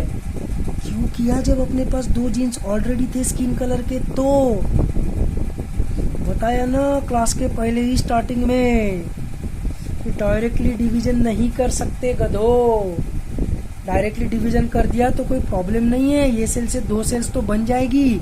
इसके पास भी क्रोमोसोम 1 रहेगा, इसके पास भी क्रोमोसोम 1 रहेगा, इसके पास भी स्किन कलर का जीन रहेगा, इसके पास भी स्किन कलर का जीन रहेगा, लेकिन एक एक ही रहेगा। फिर 2n बना के फायदा क्या हुआ, सेक्सुअल रिप्रोडक्शन इवॉल्व करके डिप्लॉयड बना के सेल को फायदा क्या हुआ रे गधो, कुछ फायदा हुआ क्या, नहीं कर सकते। इसको भी स्किन कलर के 2 जीन्स फादर से आया हुआ मदर से आया हुआ, इसको भी स्किन कलर के 2 जीन्स फादर से आया हुआ मदर से आया हुआ। इससे जो 2 सेल्स बनेंगे उसमें भी 2 क्रोमोसोम नंबर 1, इससे जो 2 सेल्स बनेंगे उसमें भी 2 क्रोमोसोम 1। अगर कभी माइटोसिस में अपन ने एक ही क्रोमोसोम 1 दे दिया कि यार सेम ही तो जीन है, क्या फर्क पड़ रहा है, काम तो उसका निकल जा रहा है ना, अरे तो फिर वो स्पीशीज को डिप्लॉयड बना के क्या फायदा हुआ। सिर्फ जाइगोट को डिप्लॉयड बनाना था कि तुमको उसके बाद हैप्लॉयड बनाना चालू कर दोगे क्या, कि उसके बाद एक ही क्रोमोसोम दोगे, फिर क्या मतलब है सेक्सुअल रिप्रोडक्शन का। नहीं, ऐसा नहीं कर सकते अपन। अपने को हर एक सेल को फादर से मिला हुआ क्रोमोसोम 1, मदर से मिला हुआ क्रोमोसोम, फादर से मिला हुआ क्रोमोसोम, मदर से मिला हुआ क्रोमोसोम 1, फादर से मिला हुआ क्रोमोसोम 9, मदर से मिला हुआ क्रोमोसोम 9, फादर से मिला हुआ क्रोमोसोम 9, मदर से मिला हुआ क्रोमोसोम 9, फादर से मिला हुआ क्रोमोसोम 16, मदर से मिला हुआ क्रोमोसोम 16, फादर से मिला हुआ क्रोमोसोम 16, मदर से मिला हुआ क्रोमोसोम 16। इनको अपन होमोलॉगस क्रोमोसोम्स बोलते हैं। अब मैं फादर मदर वर्ड यूज नहीं करूंगा आगे से, अब मैं होमोलॉगस क्रोमोसोम्स बोलूंगा, ठीक है। दोनों होमोलॉगस क्रोमोसोम्स अपने को पूरे के पूरे 23 प्रकार के क्रोमोसोम्स है और उनके और 23 होमोलॉगस क्रोमोसोम्स है ना। अपने को पीसीबी एनसीईआरटी वाला भी देना है नेक्स्ट जनरेशन को, और पीसीबी स्टेट बोर्ड वाला भी देना है उस स्टूडेंट को, मेरे स्टूडेंट को, अपने ट्विंस को। समझ में आ रहा है ना। तो अपन ने क्रोमोसोम नंबर 1 जो दोनों होमोलॉगस अपने पास प्रेजेंट थे उनको दोनों को जो डीएनए से बनाया है उस डीएनए को अपन ने in the first place multiply किया है। तो क्रोमोसोम 1 का जो फादर से आया हुआ कॉपी है, फादर से आया हुआ जो क्रोमोसोम 1 है वो ऐसा बनेगा, मदर से आया हुआ जो क्रोमोसोम है वो ऐसा बनेगा। फादर से आया हुआ जो क्रोमोसोम 7 है वो ऐसा बनेगा, मदर से आया हुआ जो क्रोमोसोम 7 है वो ऐसा, फादर से आया हुआ क्रोमोसोम 16 ऐसा, मदर से आया हुआ क्रोमोसोम 16 ऐसा। पर इसको भी अपन क्रोमोसोम ही बोलेंगे, इसको अपन डबल क्रोमोसोम वगैरह ऐसा कुछ नहीं बोलेंगे। क्यों नहीं बोलेंगे? क्योंकि इंफॉर्मेशन मॉलिक्यूल है, क्योंकि इंफॉर्मेशन मॉलिक्यूल है। इंफॉर्मेशन मॉलिक्यूल होने के कारण एक रहे या दो रहे फर्क नहीं पड़ता। अगर उसकी कॉपी है तो फर्क नहीं पड़ता। अरे यार, एक एनसीईआरटी रहे तुम्हारे पास या 2 एनसीईआरटी रहे या 50 एनसीईआरटी रहे, क्या फर्क पड़ने वाला है? सेम है ना। तो फर्क पड़ेगा क्या? मदर से मिला हुआ क्रोमोसोम 1 और फादर से मिला हुआ क्रोमोसोम 1 अलग अलग क्रोमोसोम्स है। क्यों अलग अलग क्रोमोसोम्स है? क्योंकि उनके ऊपर इंफॉर्मेशन स्लाइटली अलग है। एक के ऊपर कैपिटल टी वाला एलील होगा, एक के ऊपर स्मॉल टी वाला एलील होगा, ऐसा हो सकता है। स्टेट बोर्ड से आया हुआ बायो का बुक और एनसीईआरटी का बायो का बुक अलग अलग है। इवन दो चैप्टर सेम है, सब कुछ सेम है, पर उसको तुम सेम बुक नहीं बोलोगे। बायो की 2 बुक्स है बोलोगे मेरे पास, एक एनसीईआरटी ने पब्लिश की हुई और एक स्टेट बोर्ड ने पब्लिश की हुई, ऐसा बोलोगे। पर तुम्हारे पास स्टेट बोर्ड की ही अगर 2 किताबें होगी और तुमको अगर किसी ने बोला कि भाई एनसीईआरटी देना, तो तुम क्या बोलोगे? सॉरी यार, मेरे पास एक ही किताब है, स्टेट बोर्ड ही है, सिर्फ एक ही किताब है, तेरे पास तो 2 किताबें है। फिर भी बोलोगे ना एक ही किताब है करके। क्योंकि 1 रहे, 2 रहे, 2000 रहे, 2 करोड़ रहे, वो अगर स्टेट बोर्ड की ही किताब है तो कॉपी है एक दूसरे की, जेरोक्स। एक पढ़ने से कुछ अलग इन्फॉर्मेशन मिलेगी और दूसरे पढ़ने से कुछ अलग इन्फॉर्मेशन मिलेगी, ऐसा नहीं है। तो even though they are physically 2, लेकिन इन्फॉर्मेशन होने के कारण तुम उसको एक ही बोलोगे। कार्बोहाइड्रेट के केस में ऐसा नहीं होगा, वो एनर्जी का मॉलिक्यूल है। पैसे के केस में ऐसा नहीं होगा, वो एनर्जी का मॉलिक्यूल है। 500 की नोट, 200 की नोट, 1000 की नोट, 100 की नोट, जो भी है, दिखने में सेम दिखते हैं, सेम। लेकिन एक रहे या 2 रहे, एक ही बात है, ऐसा नहीं बोलते अपन। बात पूरी अलग हो जाती है। एक 500 की नोट और 2 500 की नोट, पूरी कहानी चेंज हो जाती है। क्योंकि वो कोई इंफॉर्मेशन मॉलिक्यूल नहीं है, वो एनर्जी मॉलिक्यूल है। उसका अमाउंट जितना बढ़ेगा उतनी उसकी वैल्यू बढ़ती जाएगी, है ना। लेकिन किसी बुक शॉप में तुम गए, तुमने उसको बोला भैया एनसीईआरटी दो, उसके पास अगर 2000 स्टेट बोर्ड की बुक्स होगी तो बोलेगा सॉरी भाई, मेरे पास एनसीईआरटी नहीं है, मेरे पास बस एक ही बुक है, स्टेट बोर्ड एक ही बुक है, बोलेगा वो। एक ही बुक है उसके पास, 2000 है उसके पास, पर एक ही बुक क्यों बोल रहा है वो? क्योंकि तुम उसको इन्फॉर्मेशन मांग रहे हो। एक ही इन्फॉर्मेशन कितनी भी कॉपीज में रहे, क्या फर्क पड़ने वाला है ना। एनर्जी मॉलिक्यूल अलग है, इंफॉर्मेशन मॉलिक्यूल अलग है, ये चीज तुम समझो। तो इवन दो अलील्स ही है अलग अलग, लेकिन एनसीईआरटी और स्टेट बोर्ड की बुक को जैसा तुम अलग बोलते हो, इवन दो इसमें भी सेल डिवीजन का चैप्टर है, इसमें भी सेल डिवीजन का चैप्टर है, इसमें भी प्लांट किंगडम है, इसमें भी प्लांट किंगडम है, एग्जाम्पल्स अलग है ना, थोड़ा सा अलग है। इसमें एडेनिन है, इसमें थाइमिन है। इससे जो प्रोटीन बन रहा है उसमें ग्लूटामिक एसिड लग रहा है, इससे जो प्रोटीन बन रहा है उसमें वैलिन लग रहा है। थोड़ा सा डिफरेंस है, पर अलग इंफॉर्मेशन मिल रही है ना, इसलिए तो अपन दोनों को लेकर घूम रहे हैं। पर तुम्हारे पास अगर 2 एनसीईआरटीज है तो क्या बोलोगे? मेरे पास एक ही इंफॉर्मेशन है बोलोगे ना। तुम्हारे पास अगर 2 स्टेट बोर्ड की बुक्स है तो अब इंफॉर्मेशन डबल हुई बोलोगे क्या? तुम नहीं बोलोगे, है ना। तो क्रोमोसोम नंबर 1 फ्रॉम फादर, इसी की ये कॉपी है। कॉपी होने के कारण क्या हो रहा है कि भले ही उसका मटेरियल डबल हो रहा है, आई अग्री, फिजिकली दो अलग क्रोमोसोम्स है, वो फिजिकली डीएनए डबल हो चुका है, ठीक है। इसमें डीएनए तो डबल हो चुका है, लेकिन इंफॉर्मेशन डबल नहीं हुई है। इधर कैपिटल टी है तो इधर भी कैपिटल टी है, इधर स्मॉल आर है तो इधर भी स्मॉल आर है, जीन्स की बात कर रहा हूं। इसलिए डीएनए भले ही डबल है, लेकिन क्रोमोसोम को इसको अपन डबल नहीं बोलेंगे, अपन इसको एक ही क्रोमोसोम बोलेंगे, ठीक है। 1 नहीं लिखता हूं भाई, 1 इससे भी अच्छा सिंगल, ठीक है। ये क्या हुआ, ये हुआ क्रोमोसोम। ये क्या हुआ, ये भी हुआ क्रोमोसोम, तो कि इंफॉर्मेशन मॉलिक्यूल है, ठीक है। 2 एनसीईआरटी होने के बाद भी बोल रहे हो ना कि मेरे पास एक ही एनसीईआरटी है, वैसा ही डीएनए डबल होने के बाद भी अपन उसको क्रोमोसोम ही बोलेंगे, क्योंकि इंफॉर्मेशन मॉलिक्यूल है, कुछ अलग इंफॉर्मेशन नहीं मिल रही, अलग क्रोमोसोम नहीं बोल सकते कि ये अलग है, ये अलग है, ऐसा नहीं बोल सकते, ठीक है। तो ये डोनाल्ड ट्रंप के सेल में प्रोफेज में क्रोमोसोम तैयार हो गए, बराबर। अब क्या होगा, मैंने तुमको बोला था कि डीएनए डुप्लीकेशन तो जरूरी है ही, साथ में सेंट्रियोल डुप्लीकेशन भी जरूरी है। सेंट्रियोल डुप्लीकेशन क्यों जरूरी है, क्योंकि सेंट्रियोल वो ऑर्गेनल है जिससे स्पिंडल फाइबर्स बनते हैं। सेंट्रियोल वो ऑर्गेनिज्म है जिससे स्पिंडल फॉर्मेशन होता है, ठीक है।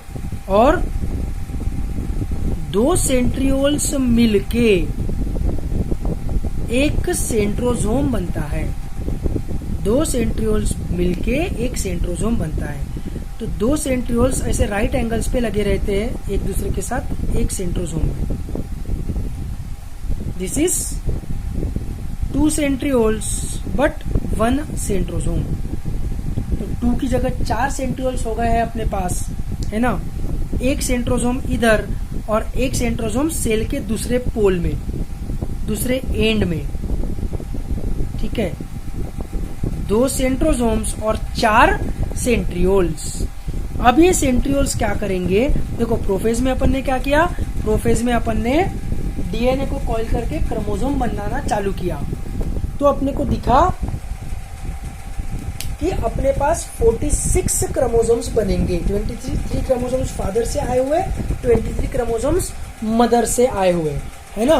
तो 46 क्रोमोसोम्स बनेंगे, लेकिन डीएनए कितना है अपने पास, डीएनए अपने पास 46 क्रोमोसोम्स के जितना है क्या, नहीं है। डीएनए 46 क्रोमोसोम्स के जितना नहीं है अपने पास डीएनए 92 क्रोमोसोम्स के जितना है, क्योंकि अपन ने डीएनए को रेप्लिकेट किया है एस फेज में। पर क्रोमोसोम्स अपन 92 क्यों नहीं बोलते, क्योंकि वो इंफॉर्मेशन मॉलिक्यूल है। फादर से आया हुआ क्रोमोसोम 1, मदर से आया हुआ क्रोमोसोम 1, इनको अपन होमोलॉगस क्रोमोसोम्स बोलेंगे। तो 23 क्रोमोसोम्स का एक पेयर, 23 क्रोमोसोम्स का एक सेट, ऐसा एक और सेट, एक सेट स्पर्म से आया, एक सेट ओवम से आया, और ऐसा जायगोट तैयार हुआ। तो 2 सेट्स का अपना सेल बना हुआ है, न्यूक्लियस, है ना। 23 क्रोमोसोम्स की 2 एक एक पेयर। उसको तुम अलग अलग क्रोमोसोम्स क्यों बोल रहे हो, मदर से आया हुआ क्रोमोसोम 1 अलग, फादर से आया हुआ क्रोमोसोम, उसको अलग अलग क्रोमोसोम क्यों बोल रहे हो, क्योंकि इवन दो उनके ऊपर सिमिलर चीज की इंफॉर्मेशन है पर वो सेम नहीं है। इस पे भी हाइट की जीन है, उस पे भी हाइट की जीन है, लेकिन इधर कैपिटल टी है उधर स्मॉल टी है, ऐसा हो सकता है। इस पे भी सीड कलर की जीन है, उधर भी सीड कलर की जीन है, पर इधर कैपिटल सी है उधर स्मॉल सी है, ऐसा हो सकता है ना, है ना। एनसीईआरटी और स्टेट बोर्ड को तुम सिमिलर चीजें बोल सकते हो। 11th की एनसीईआरटी, 11th की स्टेट बोर्ड, सेम सब्जेक्ट की, सिमिलर है पर सेम नहीं है ना यार। तो मदर से आया हुआ स्किन कलर का जीन, फादर से आया हुआ स्किन कलर का जीन अलग अलग है, they are alleles of each other. तो उनको उस डीएनए को कॉइल करके जो क्रोमोसोम बना है वो क्रोमोसोम भी अलग अलग है, होमोलॉगस क्रोमोसोम्स है, पर उन्हीं की कॉपी जो रहेगी वो अपन उसको अलग नहीं बोल सकते, that is problematic. NCERT and state board अलग अलग है, that is I agree. NCERT और स्टेट बोर्ड होमोलॉगस है एक दूसरे के, पर दो स्टेट बोर्ड की बुक्स होमोलॉगस नहीं है एक दूसरे के, वो तो कॉपी हो गई एक दूसरे की। और उनको दो बोलना भी बेकार है, क्योंकि इन्फॉर्मेशन मॉलिक्यूल है, 2 रहे 2 लाख रहे, क्या ही फर्क पड़ रहा है। तो अपन बोलेंगे भाई साहब मेरे पास एक ही इन्फॉर्मेशन अवेलेबल है। तो इवन तो डीएनए मल्टीप्लाई हो गया है, डीएनए 92 क्रोमोसोम्स के जितना है, पर क्रोमोसोम्स अपन 46 ही है ऐसा बोलेंगे। क्रोमोसोम्स का अपन क्या बोलेंगे कि नहीं नहीं, क्रोमोसोम्स तो 46 ही है ऐसा बोलेंगे, बराबर। तो अब प्रोफेज में 46 क्रोमोसोम्स तैयार हो गए। अब प्रोफेज के एंडिंग में क्या होगा, यहाँ से ये जो सेंट्रियोल्स है इनमें से स्पिंडल फाइबर्स बनना चालू हो जाएंगे, which are nothing but microtubules. और ये स्पिंडल फाइबर ऐसा सेल के सेंटर की तरफ फैलने लगेंगे। देखो स्पिंडल क्यों बोलते हैं, मैंने आज बायोलॉजिकल क्लासिफिकेशन की वीडियो में बोला था, स्पिंडल का मीनिंग बताया था, या इकोलॉजी में स्पिंडल आता है जो एंड्स की तरफ टेपरिंग है और सेंटर में स्वोलन है, उसको स्पिंडल बोलते हैं। देखो एंड्स की तरफ टेपरिंग, सेंटर में स्वोलन, है ना। ऐसे स्पिंडल फाइबर्स फैलने लगेंगे। अब यहाँ पर रैंडमली ऐसे क्रोमोसोम्स पड़े रहेंगे, एक क्रोमोसोम और उसकी कॉपी, एक क्रोमोसोम और उसकी कॉपी, एक क्रोमोसोम और उसकी कॉपी, एक क्रोमोसोम और उसकी कॉपी, ऐसे पूरे सेल में रैंडमली वो पड़े रहेंगे। जैसे न्यूक्लियस वगैरह डिसअपियर हो गया है। हाँ यार, ये इंपॉर्टेंट चीज तुमको बताना ही भूल गया मैं। प्रोफेज में, चलो ठीक है अभी बता देता हूँ, कोई टेंशन नहीं। प्रोफेज में न्यूक्लियस, न्यूक्लियोलस सब डिसअपियर हो जाता है। तो इस सेल के एंड से जो स्पिंडल फाइबर्स निकल रहे हैं वो न्यूक्लियर मेम्ब्रेन को क्यों नहीं टकराते सर, ऐसा क्वेश्चन पूछने का कोई लॉजिक ही नहीं। न्यूक्लियर मेम्ब्रेन गायब हो चुका है, तो सेंटर में जो भी क्रोमोसोम्स पड़े थे जहां पर पहले न्यूक्लियर मेम्ब्रेन था, ऐसे क्रोमोसोम्स रैंडमली पड़े रहेंगे। कुछ फाइबर्स, कुछ स्पिंडल फाइबर्स क्रोमोसोम्स को टकराएंगे,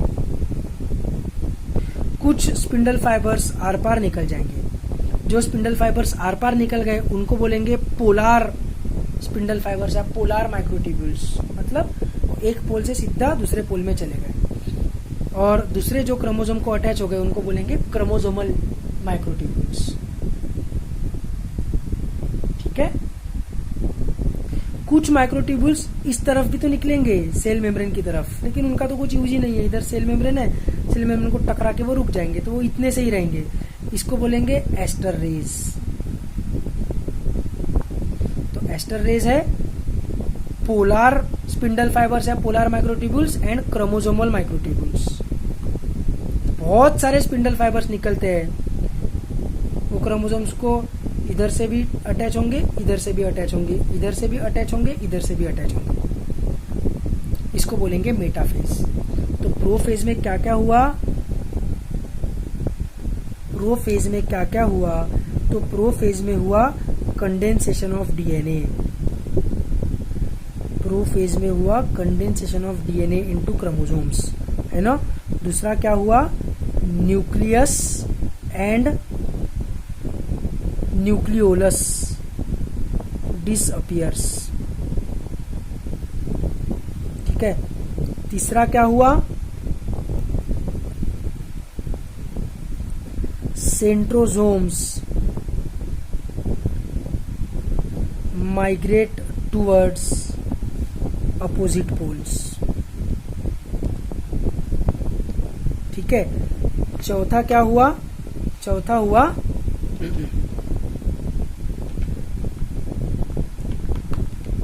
स्पिंडल फॉर्मेशन स्टार्ट्स। कब फिर स्पिंडल फॉर्मेशन स्टार्ट होगा, कब स्टार्ट होगा spindle formation, at the end of prophase. Prophase के एंड में स्पिंडल फॉर्मेशन भी स्टार्ट हो गया।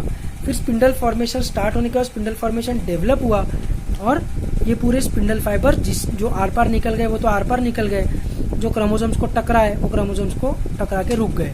जो भी है पूरा स्पिंडल का नेटवर्क सेल में फैल गया, ठीक है। इसको अपन बोलेंगे next phase, that is metaphase. Metaphase में क्या होगा, स्पिंडल फाइबर्स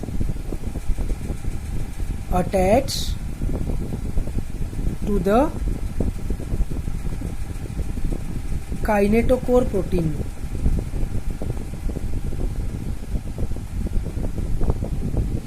अरे हाँ, इसको ना क्रोमोसोमल भी मत बोलना, इसको काइनेटोकोर माइक्रोट्यूब्यूल ही बोलना। जो माइक्रोट्यूब्यूल, जो स्पिंडल फाइबर्स इसको ऐसे इधर वगैरह टकराते हैं ना, उनको क्रोमोसोमल माइक्रोट्यूब्यूल्स बोलते हैं। इसको स्पेसिफिकली काइनेटोकोर माइक्रोट्यूब्यूल्स बोलना है अपने को, ठीक है। Spindle fibres attach to the kinetochore protein, जो कहां पर प्रेजेंट है? At the centre of the chromosome.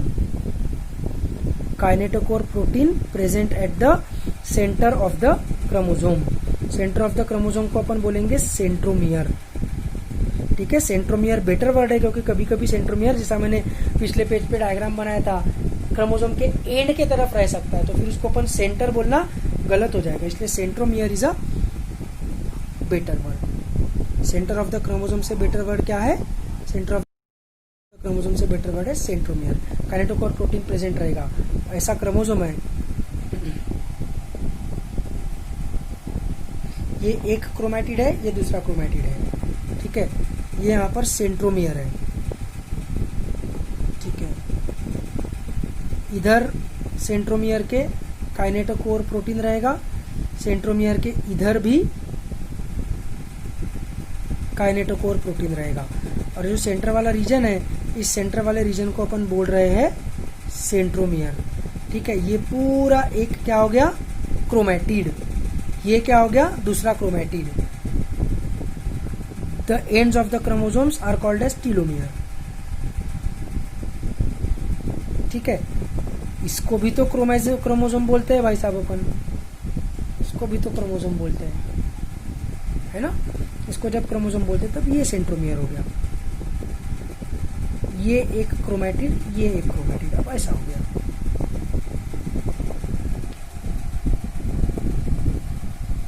ठीक है।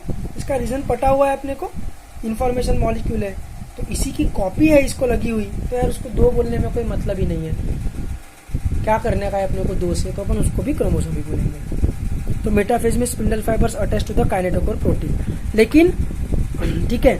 और फिर वो काइनेटोकोर प्रोटीन, वो स्पिंडल फाइबर क्या करते हैं? इनको खींचना चालू कर देते हैं, ठीक है। तो इधर इधर ऐसे दोनों खींचना चालू करते हैं, तो खींचने के कारण पहले क्या होता है? पहले होता है कंग्रेशन और मेटाकाइनेसिस। कंग्रेशन और मेटाकाइनेसिस। कंग्रेशन और मेटाकाइनेसिस का मतलब क्या है? ये देखो, अभी मैंने यार डायग्राम में 4 ही बनाए हैं, 1 2 3 4 क्रोमोसोम्स, लेकिन तुमको पता है कि 46 क्रोमोसोम्स है ना। और वो ऐसे लाइन से लगे हुए हैं क्या? पहले फादर का क्रोमोसोम 1, फिर मदर का क्रोमोसोम 1, फिर फादर का क्रोमोसोम 2, फिर मदर का क्रोमोसोम 2, ऐसे लगे हुए हैं क्या यार? उस सेल को पता है क्या? फादर मदर की कंसेप्ट तो भी पता है क्या सेल को? सेल को बस इतना पता है कि अपने पास हर चीज को बनाने के लिए 2 जीन्स है, हर प्रोटीन को बनाने के लिए अपने पास 2 जीन्स है। सेल को बस इतना पता है। ये इसको क्रोमोसोम 1 बोलते हैं और इसको क्रोमोसोम 2 बोलते हैं, सब सेल को नहीं पता। सब क्रोमोसोम्स रैंडमली फैले हुए हैं, जहां पर पहले न्यूक्लियस था उस रीजन में, सेंटर ऑफ द सेल में। तो ये क्रोमोसोम 19 हो सकता है, ये क्रोमोसोम 21 हो सकता है, ये क्रोमोसोम 16 हो सकता है।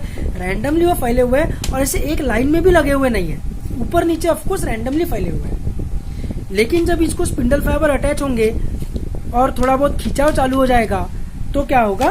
कंग्रेशन और मेटाकाइनेसिस होगा। इसमें क्या होगा? The chromosomes will align. क्यों? सिंपल फिजिक्स के कारण। सेल को समझता है इसलिए नहीं, फिजिक्स के कारण।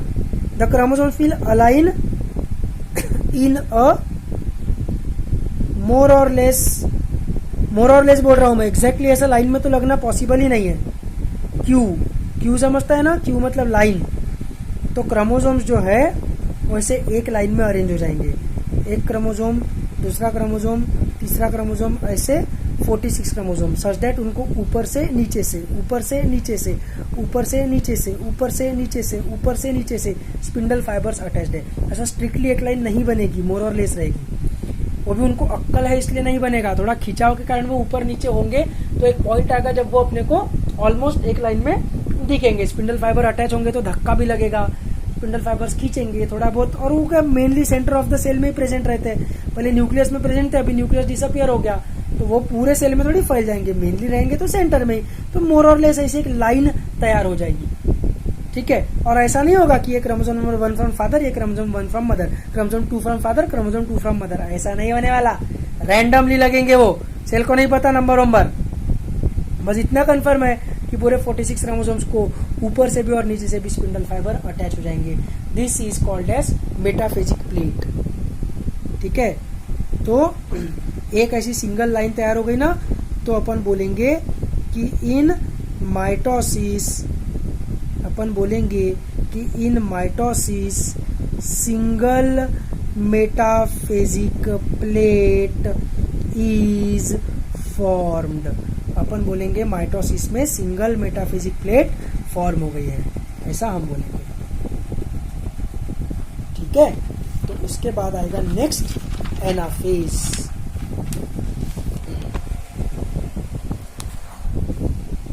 उसके बाद नेक्स्ट आएगा एनाफेज। एनाफेज में क्या होगा कि जो स्पिंडल फाइबर्स है, प्रोफेज में और मेटाफेज में स्पिंडल फाइबर्स का मूवमेंट था पोल्स से सेंटर की तरफ। अब स्पिंडल फाइबर्स का जो मूवमेंट रहेगा वो रहेगा will move from centre towards poles. Poles मतलब एंडिंग, है ना। तो हर एक क्रोमोसोम को, और उसकी मतलब क्रोमोसोम में 2 कॉपीज है एक ही चीज की, इधर से भी लगाए इधर से भी लगाए, ये इसको इधर खींचेगा ये इसको इधर खींचेगा, तो ये 2 क्रोमोसोम्स क्या हो जाएंगे, स्प्लिट हो जाएंगे। और स्प्लिट होने के लिए फिर उनका सेंट्रोमियर का क्या होगा, तो उनका जो सेंट्रोमियर है, उनका centromere duplicates and the chromosomes split and the chromosomes split. टूटेंगे ना, दोनों तरफ से फोर्स अप्लाई होगा, तो ये इधर जाएगा और ये इधर जाएगा, इधर जाएगा, and this will move towards the next pole, towards the opposite pole. और ऐसे अपन ने पूरे 46 क्रोमोसोम्स को ऑर्गेनाइज करके रखा था, मतलब वो ऑर्गेनाइज हो ही गए थे। तो क्रोमोसोम नंबर 16 फ्रॉम फादर, उसकी एक कॉपी इधर गई और एक कॉपी इधर गई। क्रोमोसोम नंबर 20 फ्रॉम मदर, ये फादर का ये मदर का, ऐसा भी हो सकता है। सेल को नहीं समझता फादर मदर, बिल्कुल ये दिमाग से निकाल दो। ये सब समझाने के लिए मैं यूज कर रहा हूं वर्ड्स। होमोलॉगस क्रोमोसोम, ठीक है। ये क्रोमोसोम नंबर 17 है।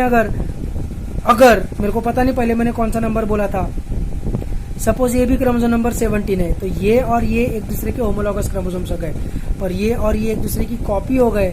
इन्फॉर्मेशन के केस में कॉपी से कुछ फायदा नहीं है, कुछ मतलब नहीं है, इसलिए अपन इसको एक ही क्रोमोसोम बोल रहे थे, है ना।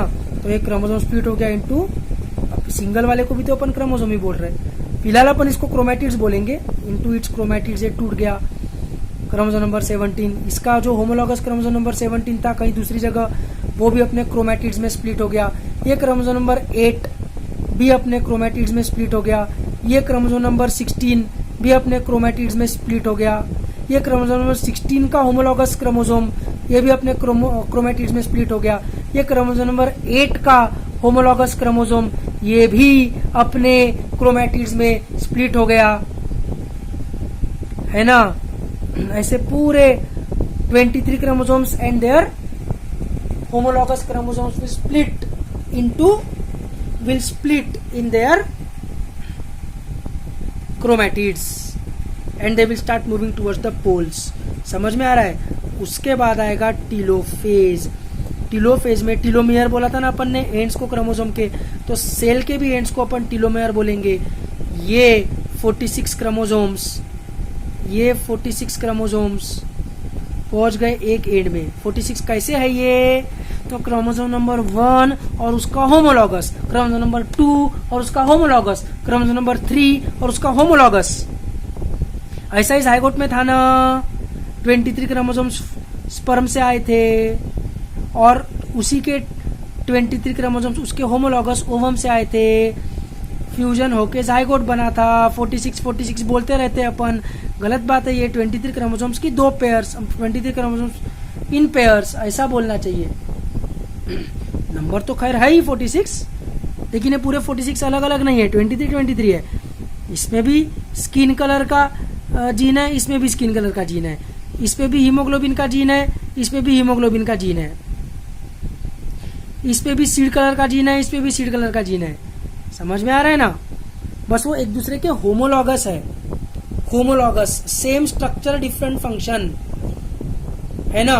कि शेप साइज सब कुछ सेम है दोनों क्रोमोसोम नंबर 1 का। बस एक के ऊपर ब्लैक आई कलर का जीन है, एक के ऊपर ब्लू आई कलर का जीन है, ऐसा हो सकता है। फंक्शन अलग है, इसलिए अपन उसको बोल रहे हैं होमोलॉगस, है ना? बराबर है।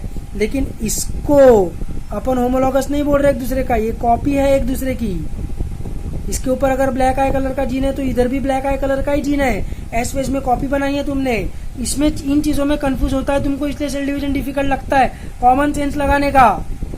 ठीक है, तो क्रोमोसोम नंबर 1 और उसका होमोलॉगस, क्रोमोसोम नंबर 2 और उसका होमोलॉगस, क्रोमोसोम नंबर 17 उसका होमोलॉगस, क्रोमोसोम नंबर 16 उसका होमोलॉगस, ऐसे पूरे 23 क्रोमोसोम्स और उसके होमोलॉगस क्रोमोसोम्स, मतलब पूरे के पूरे 46 क्रोमोसोम्स इधर चले गए और ऐसे ही पूरे के पूरे 46 क्रोमोसोम्स नीचे आ गए, अपोजिट पोल की तरफ आ गए।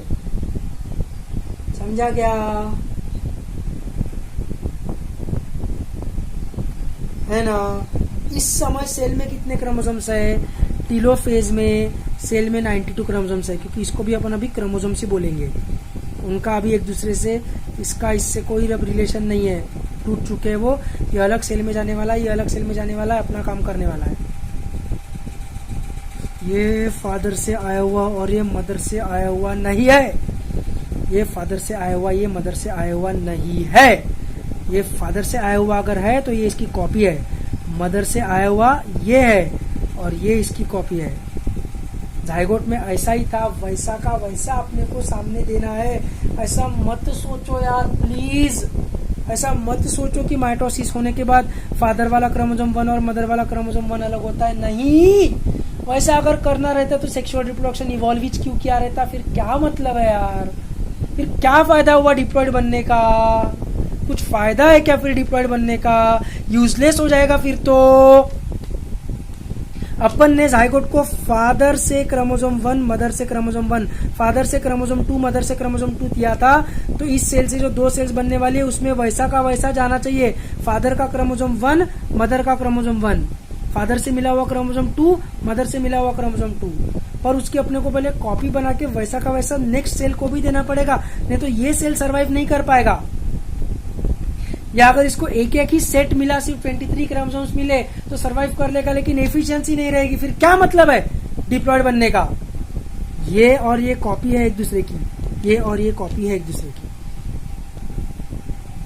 ये और ये कॉपी है एक दूसरे की, ये और ये कॉपी है एक दूसरे की, ये और ये होमोलॉगस है एक दूसरे के, ये और ये होमोलॉगस है एक दूसरे के। ठीक है, तो टीलोफेज हो गया। टीलोफेज में क्या होगा?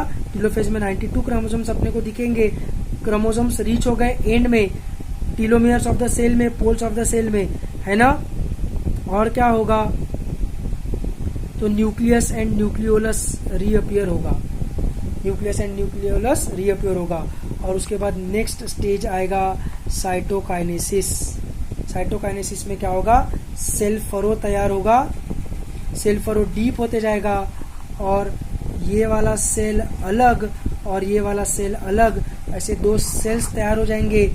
ठीक है यार, प्लीज मेरी बात समझो, तुम लोग पागलपंती मत करो। अपन ने सेल डिवीजन करते वक्त कहाँ से शुरुआत किया था? तो जाइगोट, लेट अस अज्यूम कि जाइगोट है। इस जाइगोट को 23 क्रोमोसोम्स स्पर्म से मिले थे और 23 क्रोमोसोम्स ओवम से मिले थे, है ना? 23 chromosomes from father, 23 chromosomes from mother, बराबर। फिर उसने उस क्रोमोसोम्स को ओपन किया, क्रोमेटिन फाइबर्स के फेज में अपनी जिंदगी जिया। फिर जब रिप्रोडक्शन करने का वक्त आया तो उसने एस फेज किया, तो एस फेज में पूरा मल्टीप्लाई हो गया। उसके बाद G2 फेज में जो करना था वो किया। फिर प्रोफेज में जब क्रोमोसोम्स को कंडेंस किया तो इसने एस फेज में मल्टीप्लाई किया था ना। इसको स्पर्म एंड ओवम से जो 23 क्रोमोसोम्स मिले थे वो वैसे के वैसे वो वैसे नहीं बनेंगे। वो कैसे बनेंगे? ऐसे बनेंगे, ऐसे बनेंगे, ऐसे सिंगल सिंगल नहीं बनेंगे ना, उनकी कॉपी बनेंगी। कॉपी बनाई 23 क्रोमोसोम्स फ्रॉम फादर, ऐसा गिन के किया क्या सेल ने? सेल को समझता है क्या फादर से कौन से क्रोमोसोम्स आए हैं, मदर से कौन से आए हैं? नहीं समझता है। 23 क्रोमोसोम्स फ्रॉम मदर, जैसा उसको मिला था स्पर्म एंड ओवम से, उसी कंडीशन में वो आ गया प्रोफेज में। ठीक है, स्पर्म एंड ओवम से उसको जब कंडेंस्ड फॉर्म में मिला, उसको उसने ओपन किया क्रोमेटिन फाइबर्स के केस फॉर्म में, उसको रीड किया, अपनी जिंदगी जिया। फिर जब न्यूक्लियोसाइटोप्लाज्मिक रेशियो भसका तो उसने बोला कि अरे यार sorry surface area to volume ratio जब भसका तो उसने बोला कि अरे यार अभी मेरे को सेल डिवीजन करना पड़ेगा, पर सेल डिवीजन मैं डायरेक्टली नहीं कर सकता, मेरे पास इतनी इन्फॉर्मेशन आई हुई है, मेरे पास इतनी इन्फॉर्मेशन अवेलेबल है, इतनी ही इन्फॉर्मेशन मेरे से जो 2 सेल्स बनेगी उनके पास रहनी चाहिए, इसलिए उसने इतने ही इन्फॉर्मेशन को 2 पार्ट्स में किया है कि नहीं, देख लो। और फिर उसको डिवाइड कर दिया। क्या मुश्किल है यार इसमें क्या मुश्किल है? 23 chromosomes from father, 23 chromosomes from mother, मतलब होमोलॉगस, मदर फादर छोड़ो अभी। 23 क्रोमोसोम्स का एक सेट, 23 क्रोमोसोम्स का दूसरा सेट, होमोलॉगस एक दूसरे का, होमोलॉगस एक दूसरे का। इसमें भी 23 क्रोमोसोम्स के 2 सेट्स है, इसमें भी 23 क्रोमोसोम्स के 2 सेट्स है। अपना जो ओरिजिनल सेल था उसमें भी 23 क्रोमोसोम्स के 2 सेट्स आए थे ना, एक स्पर्म से एक ओवम से। तो वैसे के वैसे दोनों सेट्स इधर भी गए, वैसे के वैसे दोनों सेट्स इधर भी गए। प्रॉपर डिस्ट्रीब्यूशन हुआ कि नहीं? लेकिन ये करने के लिए ऐसा करना जरूरी है कि नहीं? उसको मल्टीप्लाई करना, एस फेस करना जरूरी नहीं है क्या यार?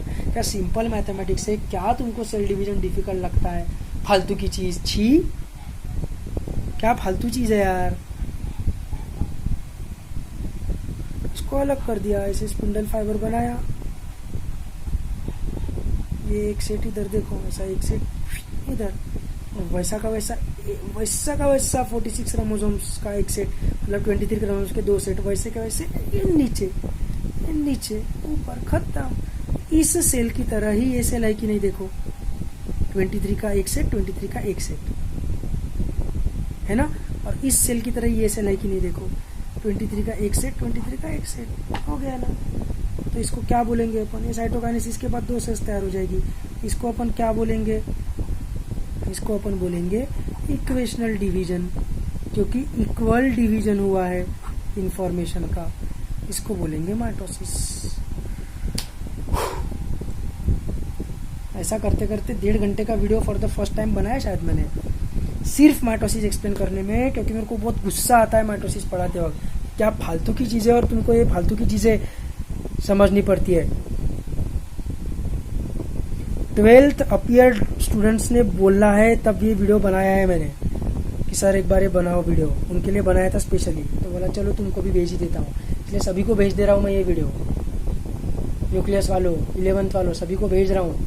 लेकिन देखो 12th अपीयर्ड और अच्छे स्टूडेंट्स ने, पढ़ने लिखने वाले स्टूडेंट्स ने बोला है। क्यों? क्योंकि ये छोटी छोटी चीजें समझती नहीं है। ये क्रोमोसोम को डबल कर दिया कि हो गया, कंफ्यूजन चालू। सर क्या हो रहा है, समझ में नहीं आ रहा है। क्या समझ में नहीं आ रहा है?